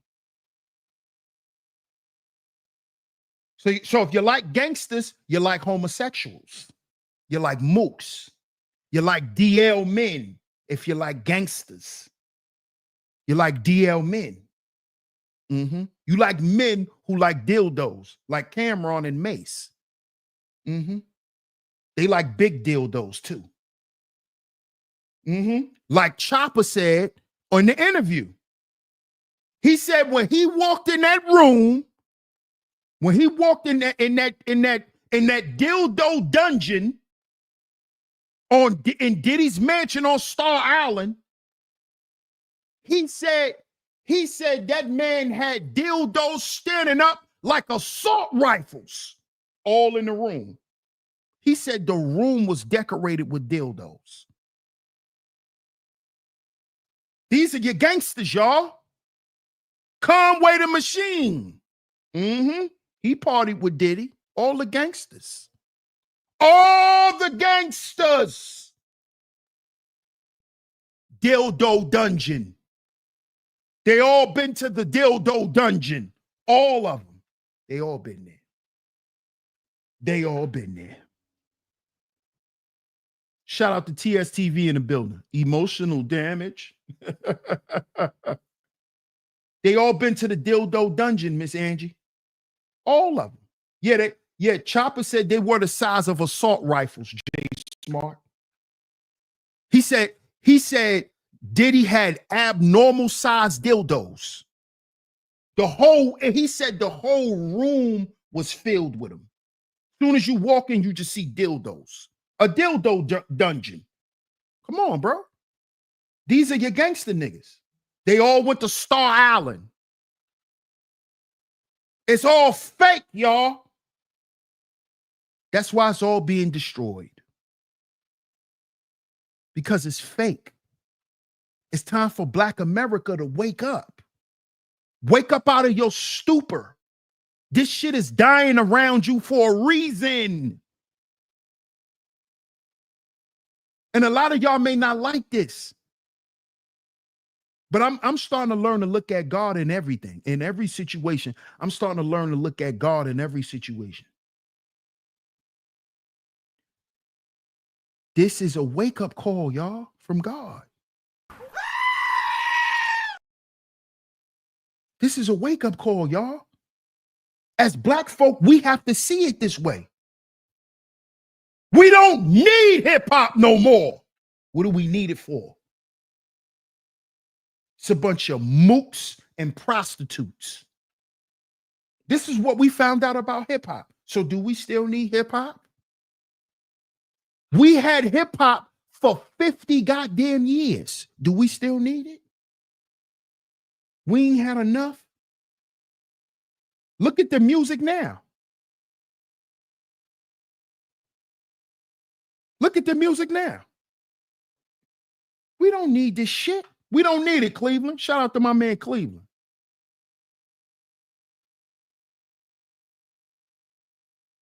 This is why they say God work in mysterious ways.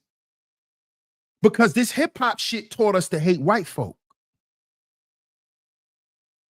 Because see, remember the God body shit and the street shit, all that shit is connected to hip-hop. They taught us to hate white folk. The white man is the devil. These was the same niggas who all sold out to the white man. These same niggas been getting checks from white corporations for the past 30 goddamn years. We still working our regular jobs. And then the nigga Raekwon has the audacity to then go marry a blonde-haired, blue-eyed white woman.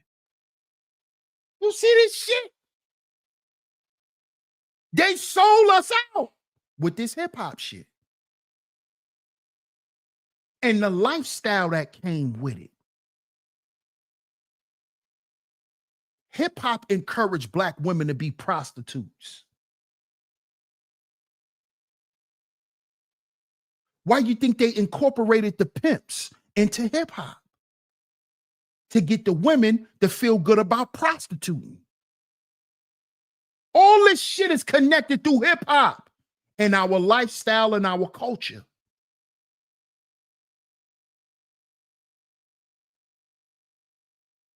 Hip-hop told black women they could live off their ass and not have to get up and go to work. Hip-hop taught them that. Hip-hop taught these women to give up their body for physical possession.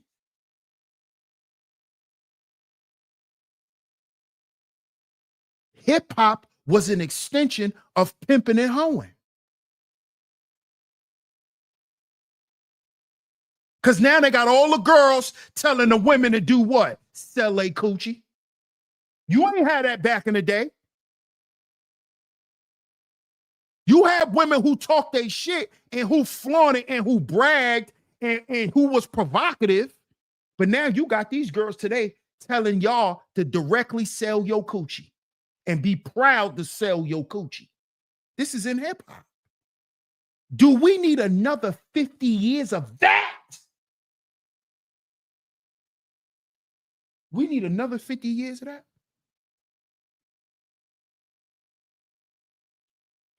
Sexy Red has a song called F My Baby Daddy. Okay, we had Snoop, we had Too Short, we had Mac Dre, we had a lot of men who disrespected black women through their music. But you don't really hear that like that no more. Guess what you hear now? Fuck my baby daddy. Fuck my baby daddy. Fuck my baby daddy. Fuck my baby daddy. These young boys, they don't make songs about shitting on women. Because a lot of these boys are DL. A lot of these boys are bisexual. A lot of these young boys don't even like y'all. So that music isn't popular anymore. You know what's popular now? Fuck my baby daddy. Fuck my baby daddy.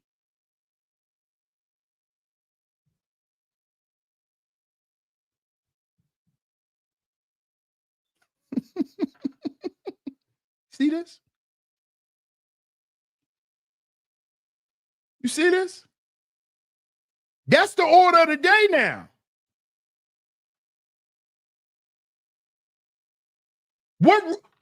What male rapper you hear rapping some pimp stuff?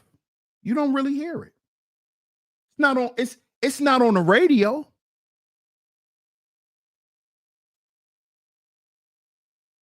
Now it's F my baby daddy. So they also weaponize the music to break up the black family and break up the black household. Because now you can't get with a nigga unless he got a bag.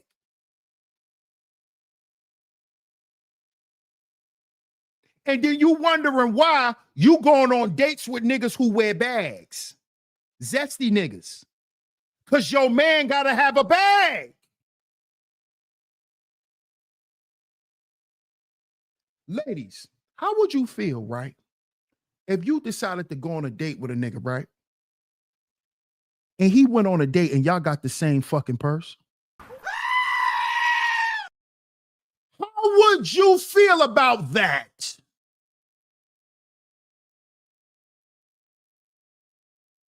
Huh, ladies? I want y'all to answer this. How would you feel if your so-called getting money nigga, y'all go on a date and y'all got the same goddamn purse.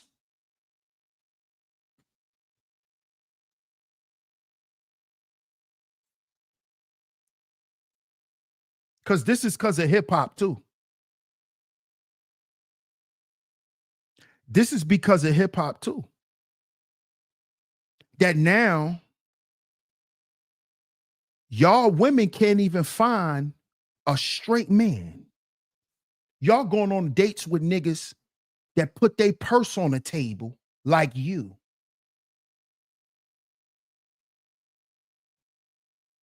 See, black women, y'all gotta start considering certain things, especially during this Trump administration. Y'all not noticing that the niggas with the so-called bags, they women are catching them with men?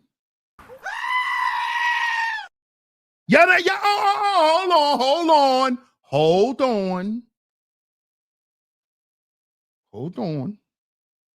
To y'all women who requires a nigga to have all this money, why all them niggas getting caught up with men? You know, all you women who love Meek Mill lovers. I need me a gangster nigga with a bag. Who, Meek Mill? Who, Little Baby? You talking about Little Baby? The nigga who was getting humped by Michael Rubin and his boyfriend? You talking about that nigga? That getting money nigga? Oh, you talking about Lil Uzi? The nigga who said he's a doll. I'm a brat doll. That's Uzi. You talking about him? You talking about these football players? Or you talking about homeboy who wear dresses to the game? Big Diesel nigga with a dress on? Huh? Y'all don't notice that all the so-called getting money niggas, the niggas that's getting to the bag, they getting to some dick too. Yeah, I said it. All these so-called getting money niggas, they getting more dick than y'all. What y'all got to say about that, ladies? What y'all got to say about that, ladies?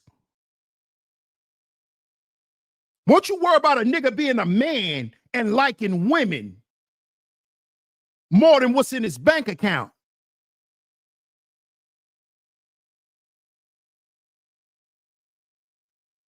How about that? How about find out if he like you first because you a woman? See, this is what the Trump administration is forcing black folks to do. Go back to the basics. Because our foundation has been uprooted. We got to fix our foundation.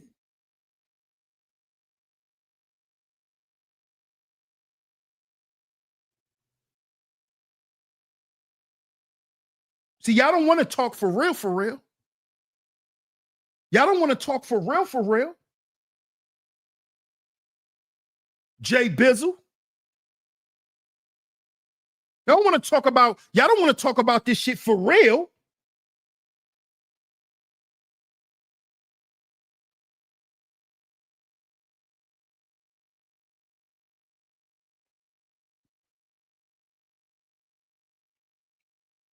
Hey, Takeen, how you doing, sis? Masculinity. Tell him again, champ. Tell him again. Masculinity over money.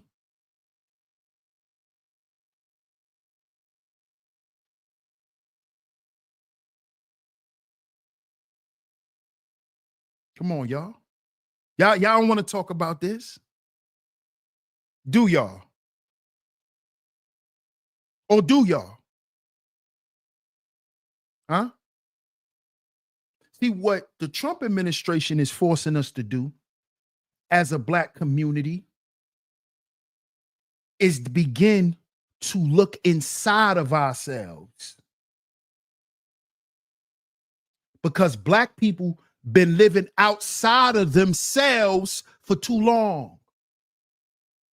We always concerned with what somebody think.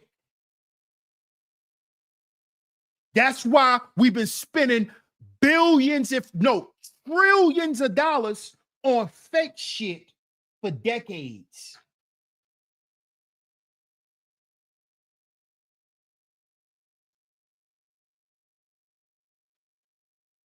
Trillions of dollars on bullshit for decades. Where other groups of people, they invest in therapy. They invest in counseling, relationship counseling, marriage counseling, therapy, physical and mental and emotional. People go to workshops and learn how to become better at things. Black people just want to get money and look like we've done something when we've done nothing. You want to look like the boss instead of actually being the boss. Instead of actually fucking being the boss. So what the Trump administration is doing is he's removing all the nigger distractions, all the things that could distract a nigger. We don't care about your fake ass no more because rappers are no longer relevant. The only ones who like fake asses are gay men. I said it.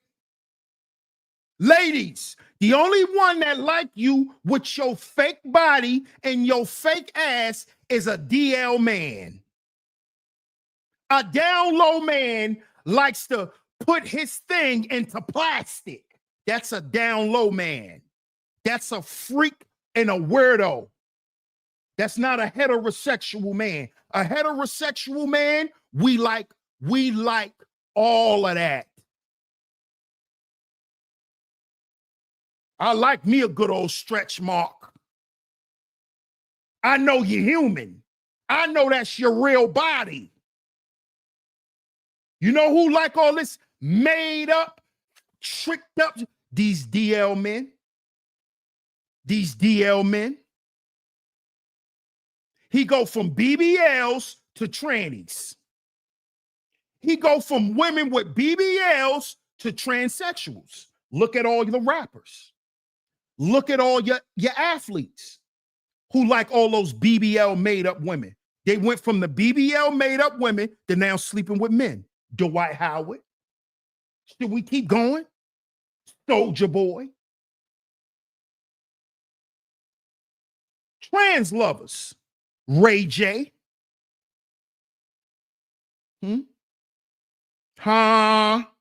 Meek. Yeah. Hey, Meek. So the only girl you ever had in your life was Nicki Minaj, huh? This is how we know Meek Mill got his doonies clapped. Because we never saw Meek with another woman. You don't never see these niggas with women. Slim Thug. He's another mook. That's why you don't see him with women. Most of these rap niggas, when the last time you saw Mano with a woman? All these gangster niggas, you don't see them with women. Why not? Jangalang, jangalang. That's why, nigga. That's why. That's why. That's why you don't see them with women. Ladies, why are y'all attracted to men that you never see with women? How are you attracted to a man that you never see with women?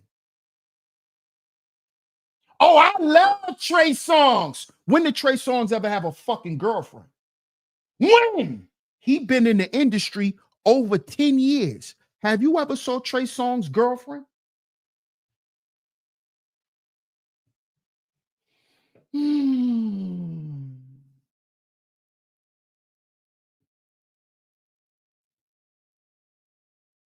When have you ever saw Trey Songz with a girlfriend? When? When?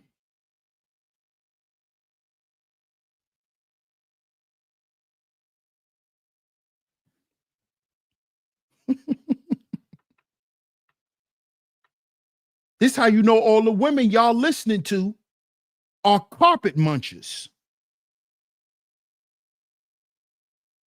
Can none of them have a man?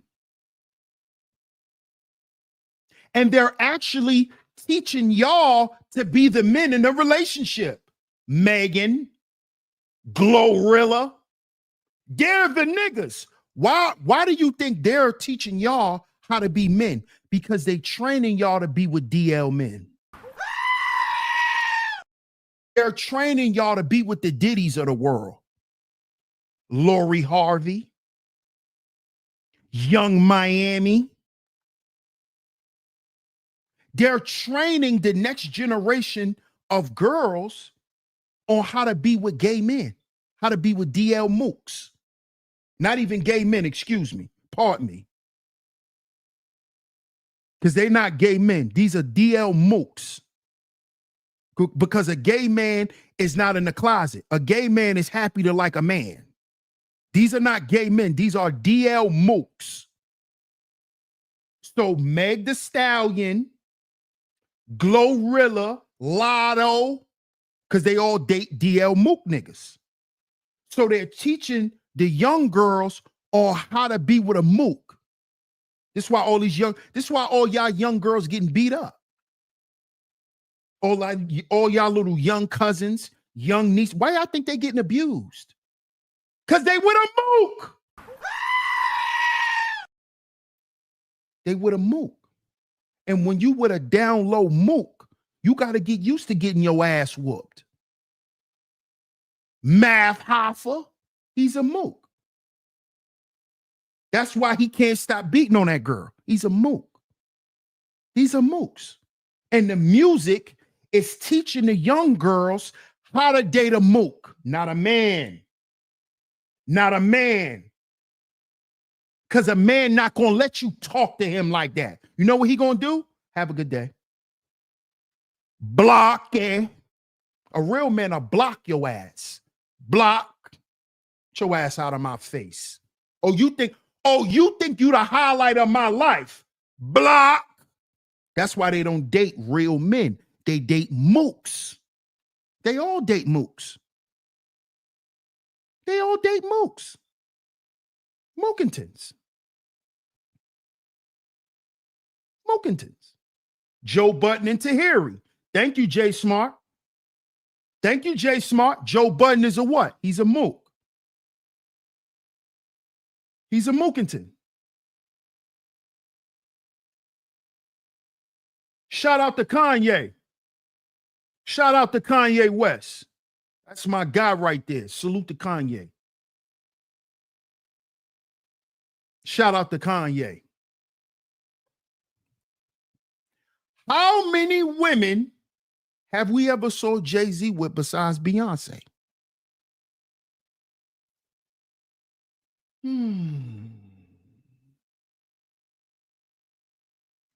It's right in our face, y'all. This is why you have young black men and young black women who have trouble in relationships today.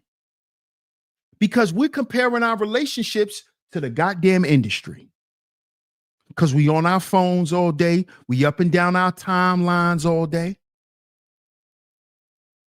You only want an expensive purse because your favorite female hip hop artist told your bum ass you deserve it.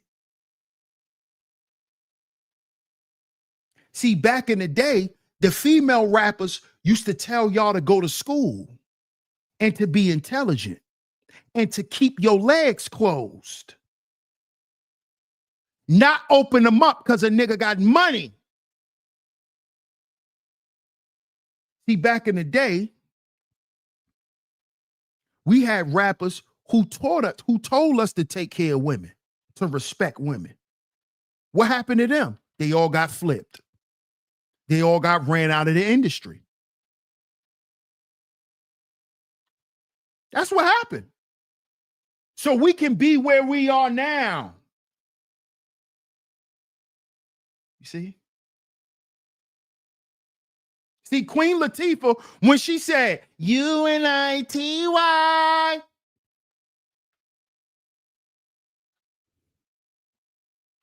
guess what that was about? LGBTQ. She made y'all think it was some women empowerment shit. No, that was to empower gay women like her, who's never had a boyfriend. Queen Latifah's never had a boyfriend. She's a lesbian. That's what UNITY was. Prepping Black women to accept the gay agenda. UNITY.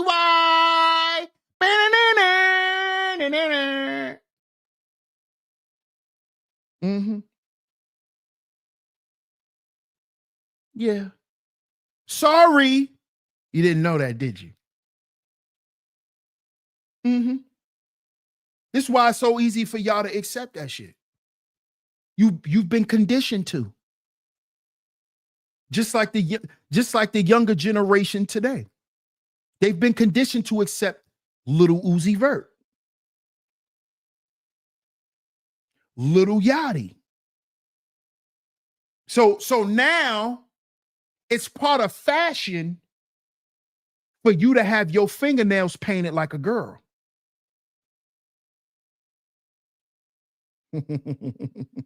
See?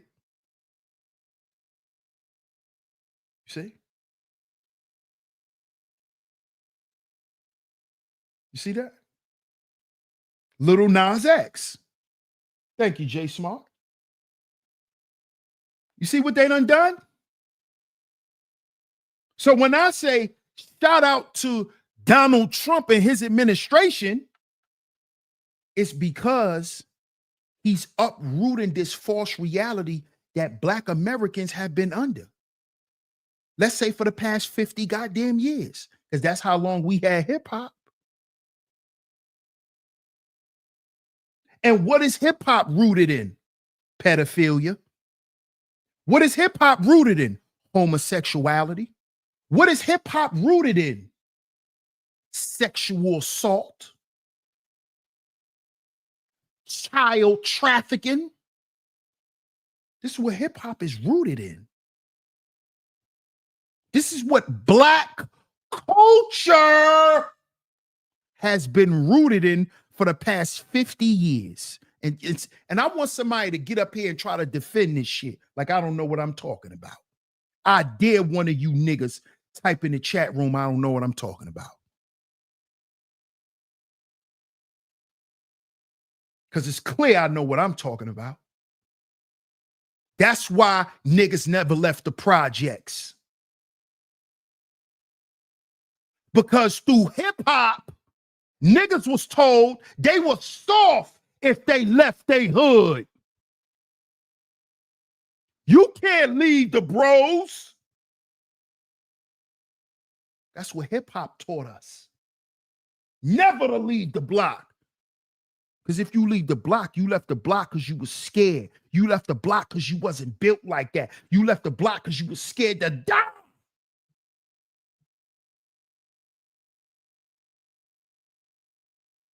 Oh, he left the hood because he wasn't built like that. Nigga, you ain't built like that. You out there fronting, nigga. See, what a lot of y'all don't know about these so-called street niggas, that a lot of these niggas was punks.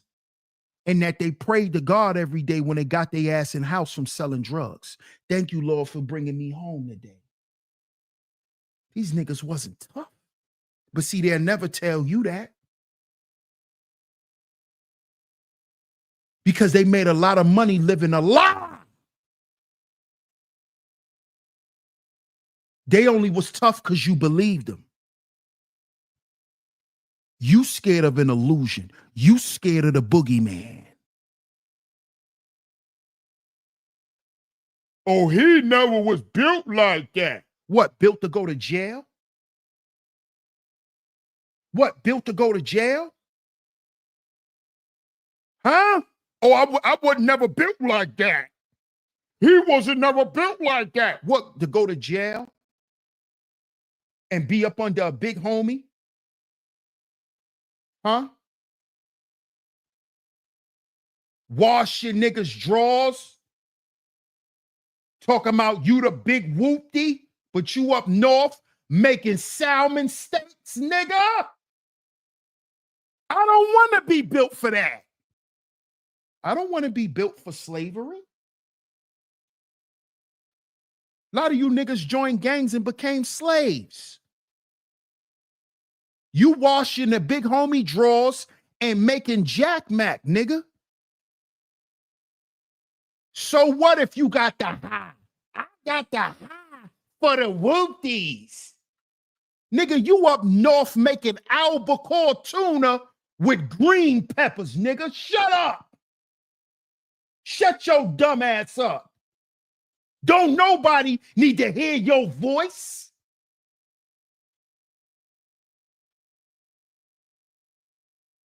Oh, I got the high.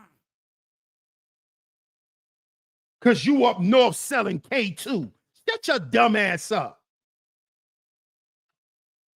This is the shit we got to get away from. Glorifying loser shit. Oh, I had a store when I was in jail. So it took you to go to jail to have a store. God damn, black man. But we said the white man did this. How? It took you to go to jail to have a store, my brother. Think about this. I was living better in jail than in the street. That's a flex, bro. You flexing? Because you have more money in jail than in the street? Listen to yourself, brother. Listen to yourself, brother. You are glorifying being a fucking loser. That's what you're doing. That's what all gangsters do. They don't bleed how I bleed. I'm gorilla. Shut your dumb ass up. You know what happens to gorillas in captivity, Casanova? You fucking bozo. You know what happens to gorillas in captivity? They become Mighty Joe Young. Casanova, if somebody send you this, go watch the movie Mighty Joe Young. That's the kind of ape you getting ready to become, nigga. Yeah, you ain't pounding on your chest no more, nigga. You in a cage, eating out of a bowl. Come here, little Cassie. They're gonna start calling you Cassie. Come here, little Caswell. Come here, my little friendly ape. Come here, buddy. Come here, buddy. Give me a hug. That's how the apes become. Still want to be an ape, little homie? They're going to domesticate you. You're going to start walking up and hugging your captors. Watch the movie The Planet of the Apes. They'll show you what they do to apes in captivity since you think you're so tough. Huh? Huh? Oh, you a wild ape. They don't bleed how you bleed. We got something for you, nigga. It's called starvation. We got something for you, Mr. Caswell, Mr. Wild Ape. We're going to domesticate you. We're going to starve you first. We know how to calm niggas like you down. No interaction. Ignore them. See, niggas that like to make noise, Niggas like Casanova. Niggas that like to make noise. You know how you shut them niggas down? Ignore them. Act like they don't exist.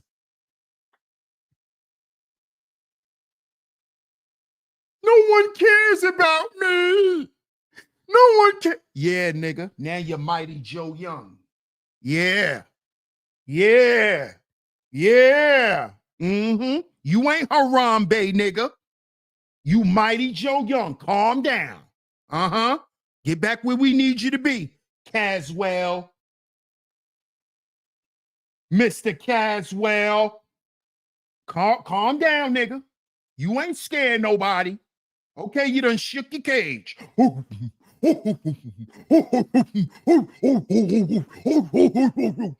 Okay, nigga, we heard you shake your cage. All right, nigga. Okay.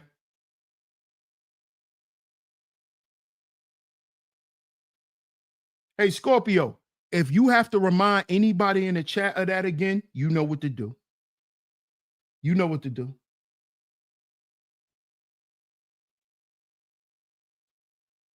Yeah. See this?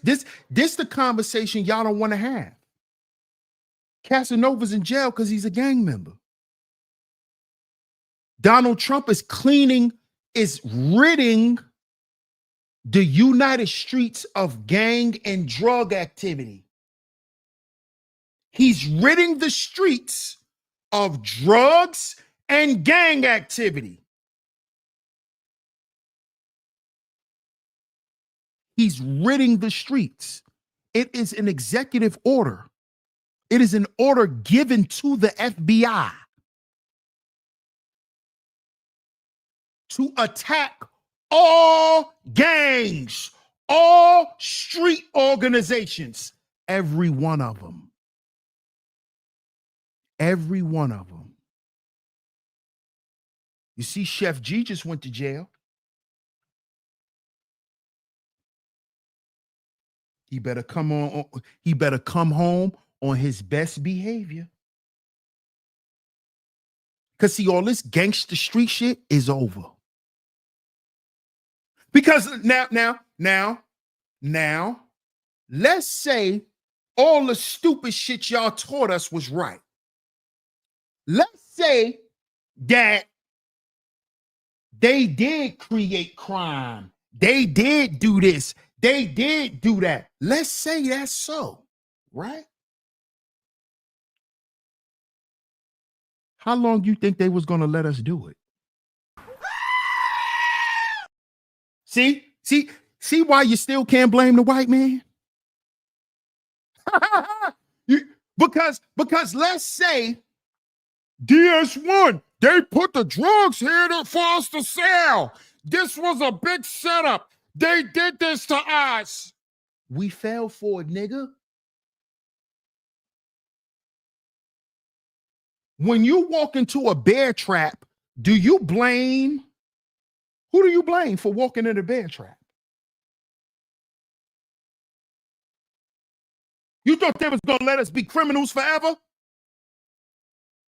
Because see, remember y'all, we got some black families who family is involved in crime.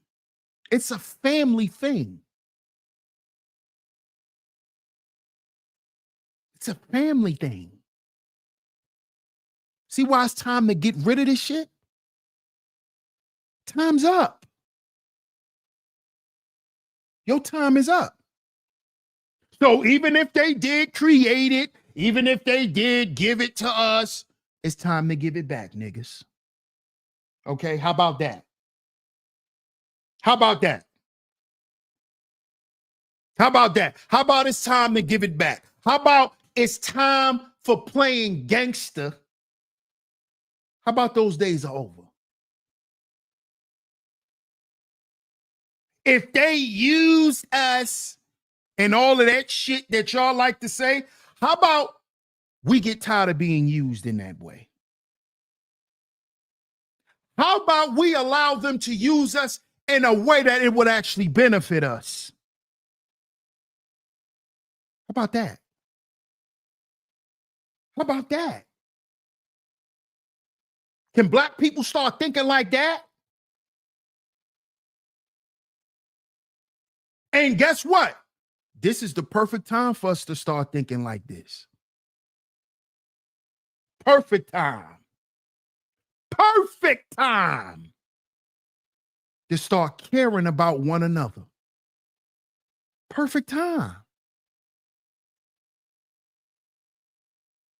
Ain't no more selling out to the white man. We know all that shit was bullshit. Ain't no more of that. Ain't no more excuses, y'all.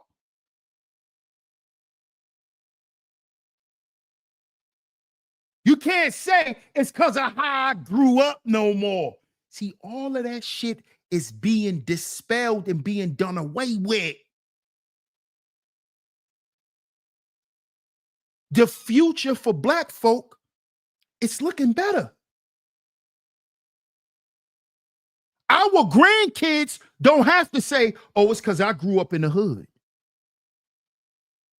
Because the hood ain't going to be the hood no more. Because all the bad people is going to be in jail, locked up, or dead, says the government. So now your little nephews and all of that, they don't have an excuse to say why they Bloods and Crips and GDs and BDs. Because they growing up in a whole nother type of neighborhood. And guess what, y'all? They don't have the music to listen to influence the violence. Because all your gangster rappers are mooks or snitches or both. So now they don't have the music, they don't have the soundtrack to go do a drive-by. They don't have a young Jeezy telling them, turn the lights on, roaches everywhere. See, we had niggas like Young Jeezy that made us want to sell crack. This nigga said, I turn the lights on, roaches everywhere. See, we had niggas like that who spoke right to our situation.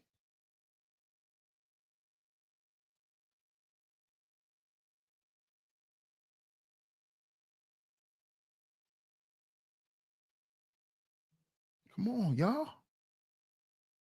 We had niggas like Jeezy. We had niggas like Gucci Man that influenced the pill popping industry. Who you think had niggas popping pills back in the day? Gucci Man, Big Belly Gucci, Big Belly Gucci. He had niggas popping pills. Is you rolling? Is you rolling? Y'all might be. Y'all might be. Girl, he geeked up. Girl, he geeked up. That's one of Gucci Man's biggest smash. It's called Pills with Mac Breezy. Shout out to Mac Breezy. See, Mac Breezy done lost her mind out there in Atlanta. She out there having schizophrenic episodes. She was around Gucci. She was Gucci's first girlfriend. Who he was going to jail committing crimes. He was with Mac Breezy. That's who was on a song with him. Girl, he geeked up. That's Mac Breezy. That was his girl. Had everybody popping pills.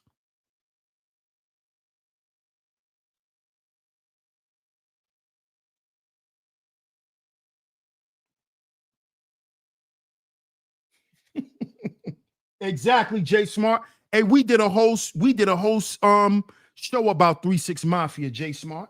We did a whole show about 3-6. See, 3-6 had niggas popping not just ecstasy. 3-6 had niggas popping them prescription pills. 3-6 was more on that prescription pill wave, more than the e-pill shit. Because you know, Atlanta is more into the e-pills. Back then, they was more into the e-pills and the Molly.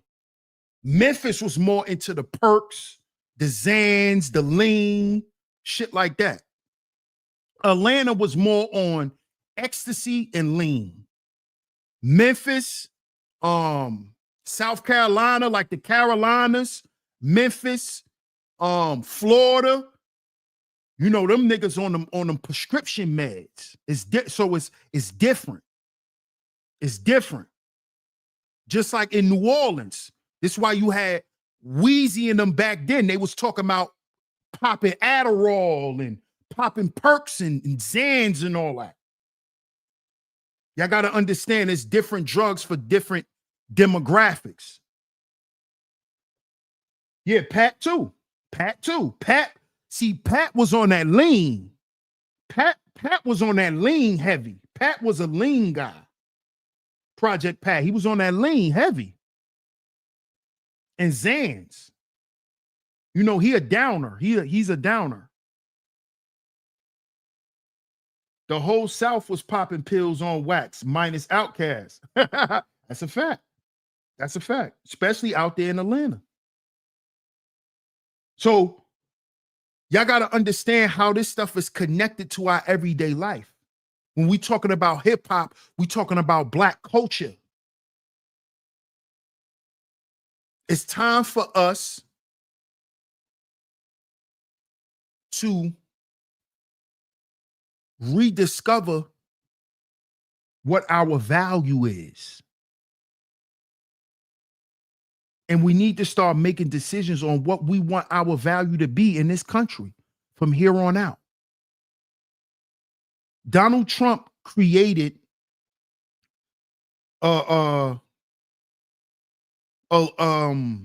he created like a little space where he wanted to pay homage to Black American heroes. We did a show about this, where he has statues of Black Americans who have played a major role in American success.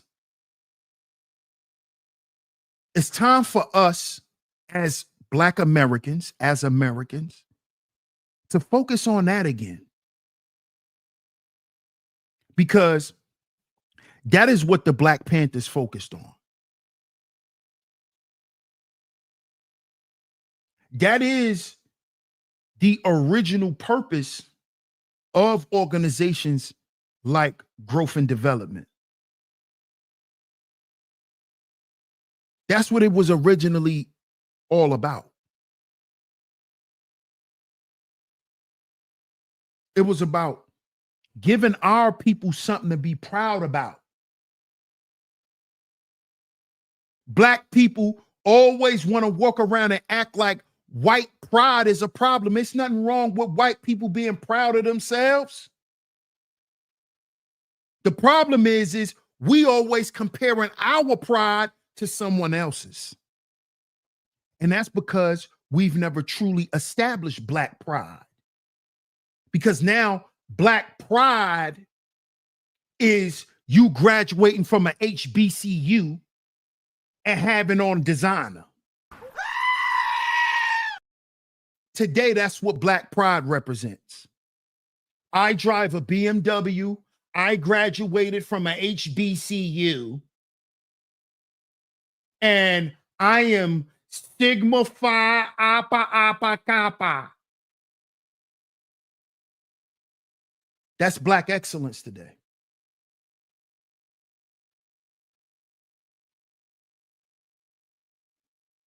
That's Black excellence. That shit doesn't change the trajectory of nothing. Because you went to a HBCU and you drive a $100,000 car. That ain't shit. And it should show you it ain't shit Because our people in the past did more with less.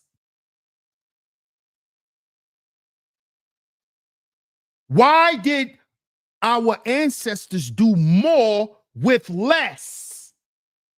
Less money, less power, less access, less technology. Why were they able to accomplish more? Because that was the mission. See, that hasn't been the mission in a long time. See, a lot of you niggas like to get up here and make it sound good. But see, the results speak more than anything.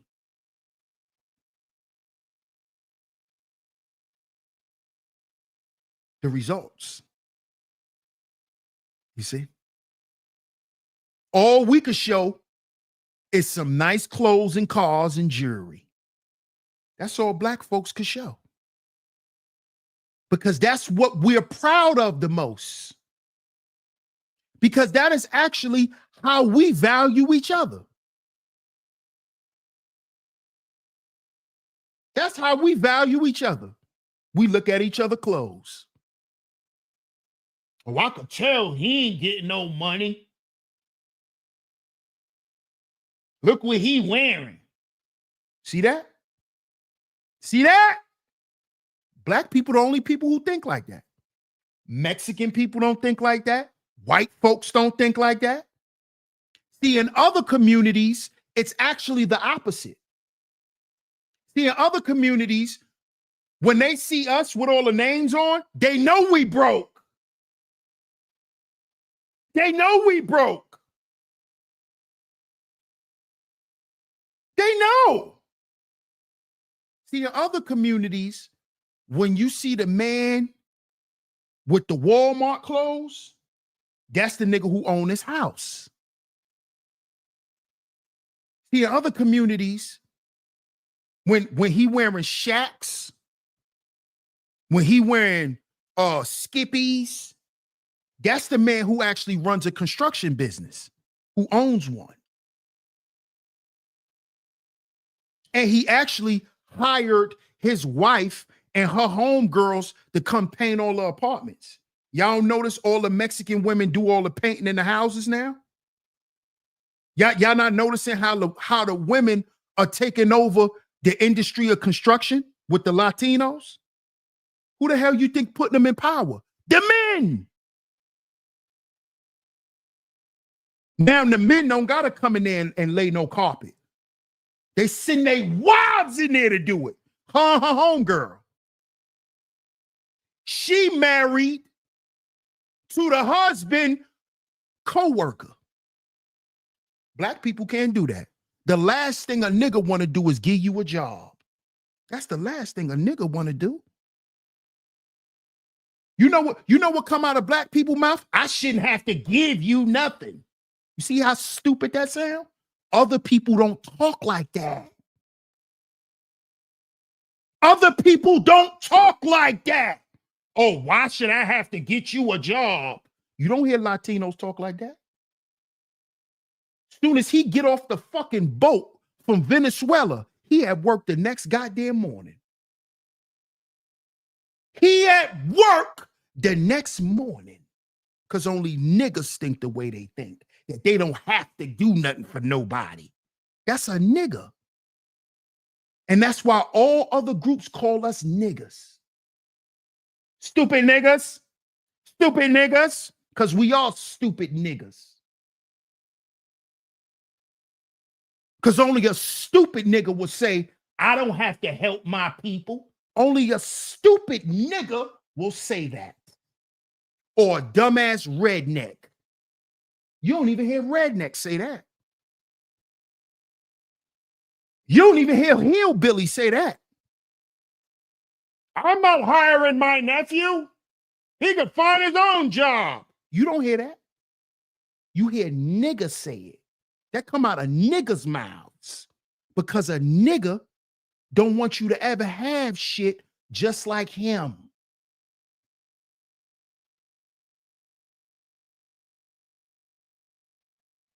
That's why That's why a bunch of niggas got a problem with the Trump administration, because it's time to tighten up, nigga. Get the fuck out the club, nigga, and get to working with your people. That's why y'all mad at Donald Trump, because you can't go smoke hookah all day no more, because ain't nobody in there, because don't nobody give a fuck. Don't nobody care about your sneakers. Don't nobody care about your crab boils and your hookahs and your liquor, nigga. That shit is over with. Grow up. Get some real business about yourself. And the real business you supposed to be in is your fucking family.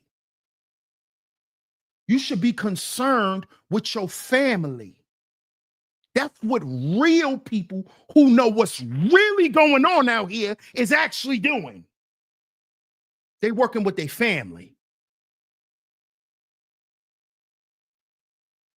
See, y'all sit here and talk shit about Donald Trump, but Donald Trump kids work for who? They family.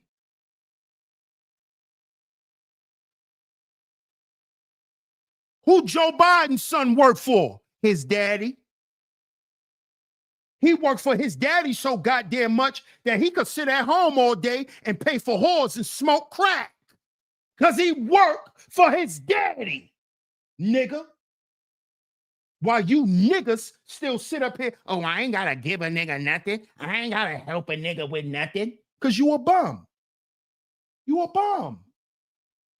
You a bum. That's why you think like that. That is the mindset of a bum. That's why they call black people bums and degenerates. Y'all don't fucking get it yet? They're calling us some shit by the way they see us behave.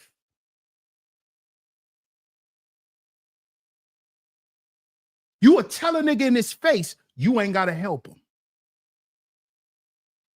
And then you wonder why a nigga sell out. This is why they call us dumb and stupid. Because we say stupid shit thinking it's cute. Oh, I did that. No, you sound like an idiot. You ain't do shit, but sound like an idiot. You don't hear no other group getting on the internet ranting and raving about what they don't have to do for their people. You only hear black people do this shit. And Donald Trump and the Trump administration, he's getting rid of all the excuses that we like to use on why we can't come together. Oh, we can't come together because of this, because of that, because of this, because of that. Trump getting rid of all them. Trump getting rid of all the excuses. Can't come together now. Why? Because the ops ain't no ops. All your ops is dead and in jail. So why you can't go talk to the BDs and you GD? Why you can't go talk to the homies because you Crip? All the big homies who put niggas on and lied to niggas, they all in jail together. Stupid nigga. You know the Sig Whale and the Big Bloody, they up north together, sharing soups.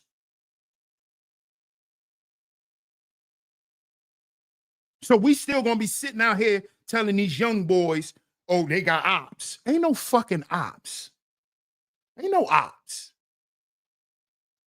The only op is you. When we gonna realize that?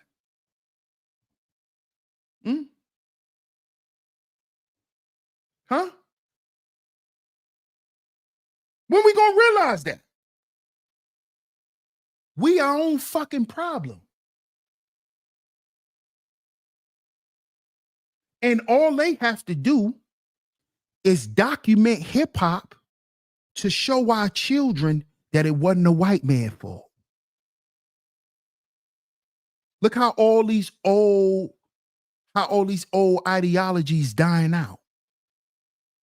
You know how many decades it was put into black families that it was the white man for? Oh, it's the white man. Oh, it's the white man. Oh, it's the white man. You know how many families, black families, generations of black families,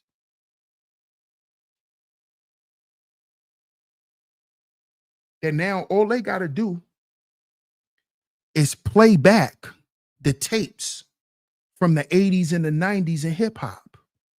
And that'll tell our grandkids that we're lying to them. See the Gen Xers and the millennials, we had to learn we was lied to. And we was lied to by a generation of people who was told lies by people who was told lies because they had to raise themselves.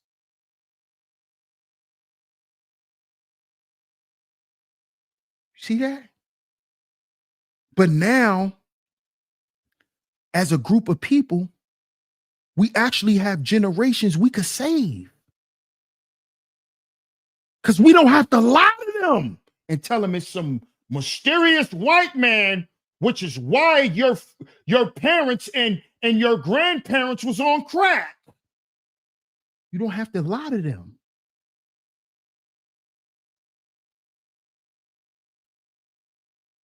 Then they grow up living a lie. And then have to grow up and get over the fucking lie to be able just to maintain their sanity in life. When are we gonna stop repeating the same shit, black folks? There's no hip hop to blame no more. We can't blame the music. It's the music. It's the clothes. Nope. Trump getting rid of all that. Now we can have a few generations that don't need Jordans, that don't need Prada, that don't need lace fronts. Because all that shit fake. Even the human hair, it's fake. That's what China just exposed to us. It's all fake. You've been living a fake life, black people.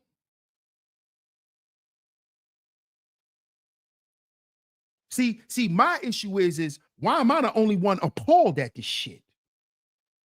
There should be more people who are appalled at this.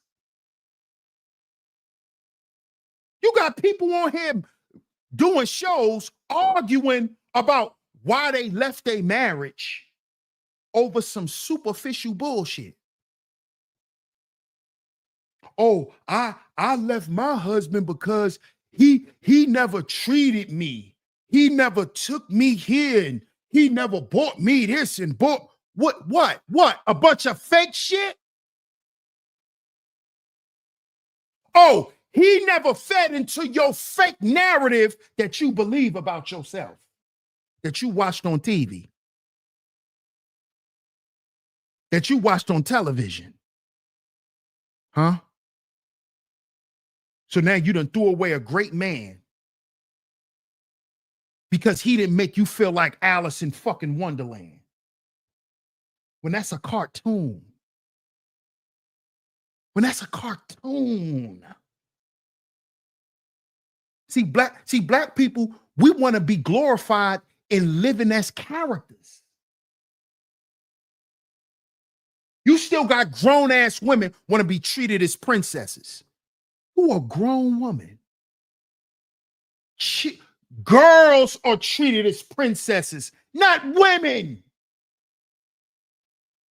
Turn off the Disney. Turn it off. You still think you Snow White? You still think you Anastasia? What are you doing? Just like you niggas still think you're Meek Mill.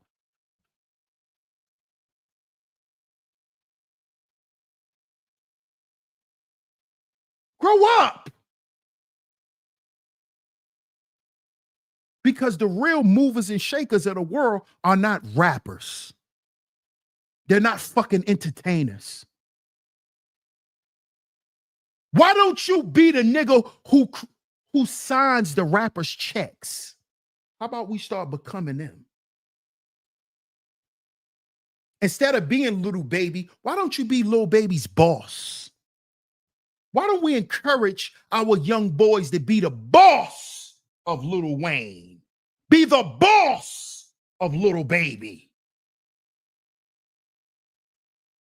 These 40-year-old men still calling themselves little. Lil Wayne, Lil Weezy. At 40, he's still little. He's still a baby. At 30-something years old, he's still a baby.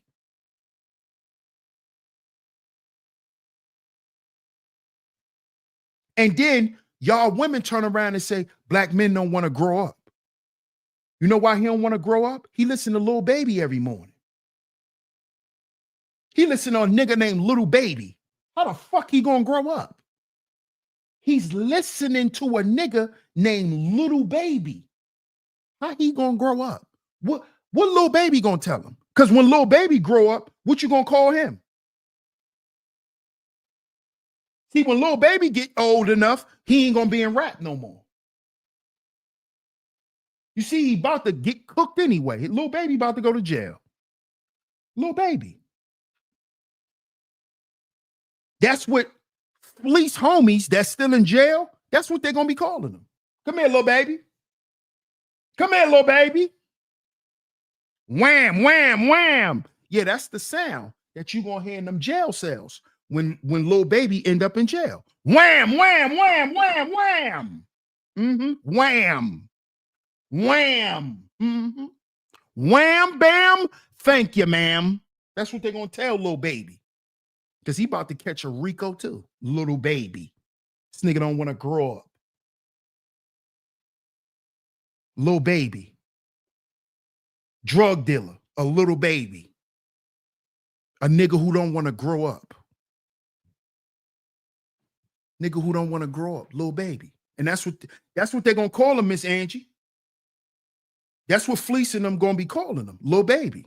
Come here, Lil Baby. Come here, Lil Baby. Come here, Lil Baby. That's what they're gonna be telling them. Yeah. Wham, bam, thank you, ma'am. They're gonna be whamming them. Whamming them like George Michael. They're gonna be whamming them, Bob. Come on, y'all. Oh, these black men don't want to grow up. He listen to Lil Baby every morning. What you expect? He listen to a nigga named Lil Baby. A nigga who raps about teenage and young nigga activity. Rapping about selling drugs, carrying guns. That's young nigga shit. That's young nigga shit.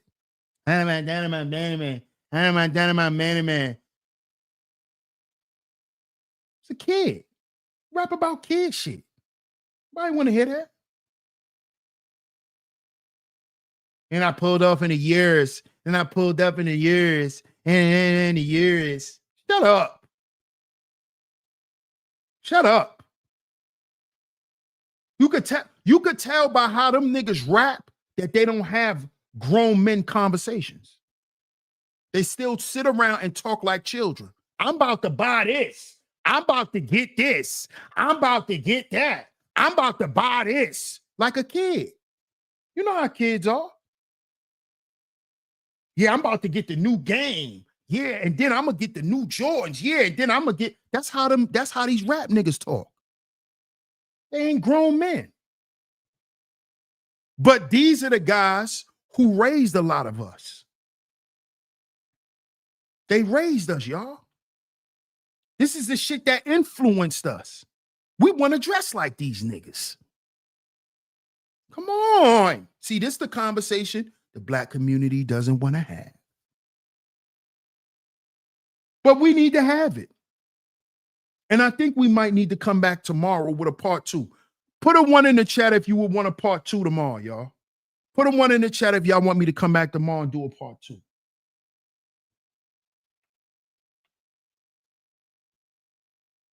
If not, we're going to close this show out. Shout out to everyone in the building, man. I appreciate everyone for pulling up. Appreciate everyone, man. Shout out to all the lovely lady mods for coming through today and holding it down. Salute, salute, salute. Y'all let me know if y'all want me to do a part 2, man. Y'all want me to do a part 2, we'll do a part 2 tomorrow. I'll come back tomorrow with a part 2.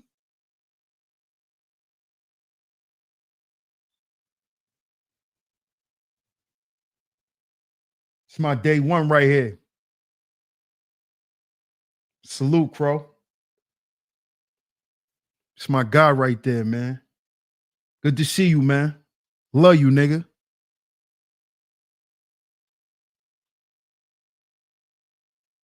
I see the ones. I see the ones.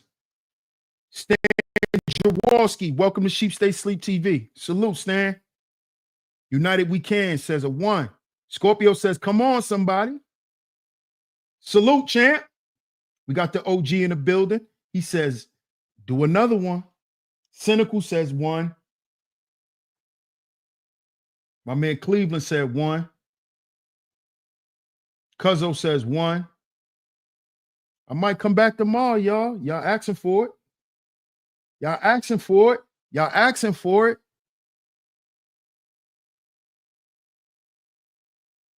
Takeem dropped the 1. Bob dropped the 1. Shout out to y'all, man. United We Can says part 3 if you can. Man, shout out to you, bro. Shout out to United We Can. I don't know if you're a male or a female, so excuse me if you're a woman and I called you bro. Excuse me. Because I've done that before. I've actually been calling a female supporter a male supporter, and she was supporting me for a while, like a whole year. And she had to tell me she was a woman. So let me know if you're a male or a female, United We Can. Because I don't want to be saying bro and you a woman, because I did that to one sister. It made me kind of feel funny. You already know, Crow. You already know. Keita says, come back. Okay.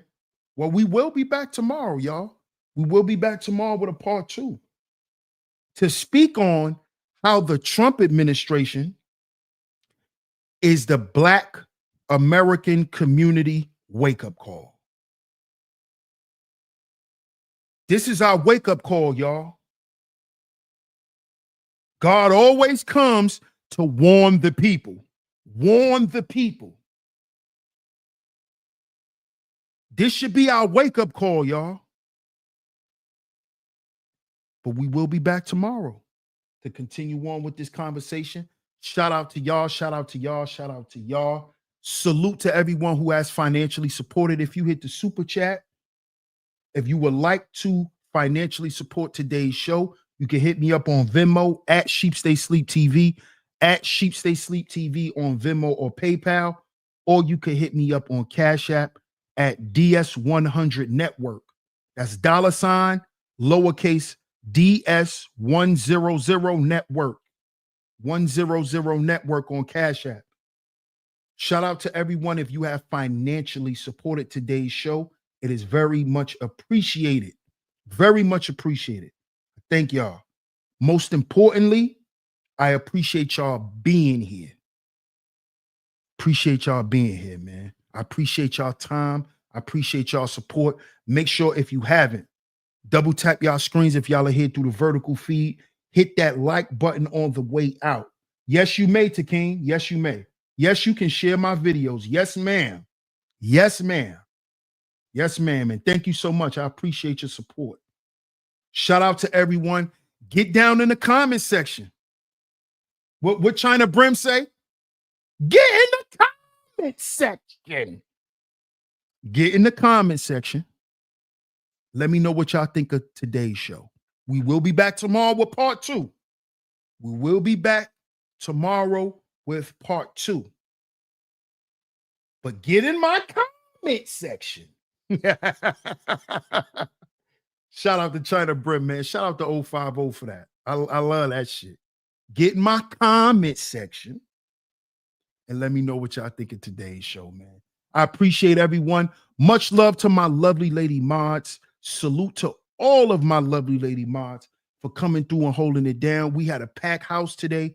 Thank y'all ladies so much for coming through and holding it down. When we have a packed show like this too, ladies, understand whatever decision y'all make is on y'all. Okay? So if you come in my chat room talking crazy and you end up getting sniped, all right? Don't wonder why. Because over here we run a tight ship.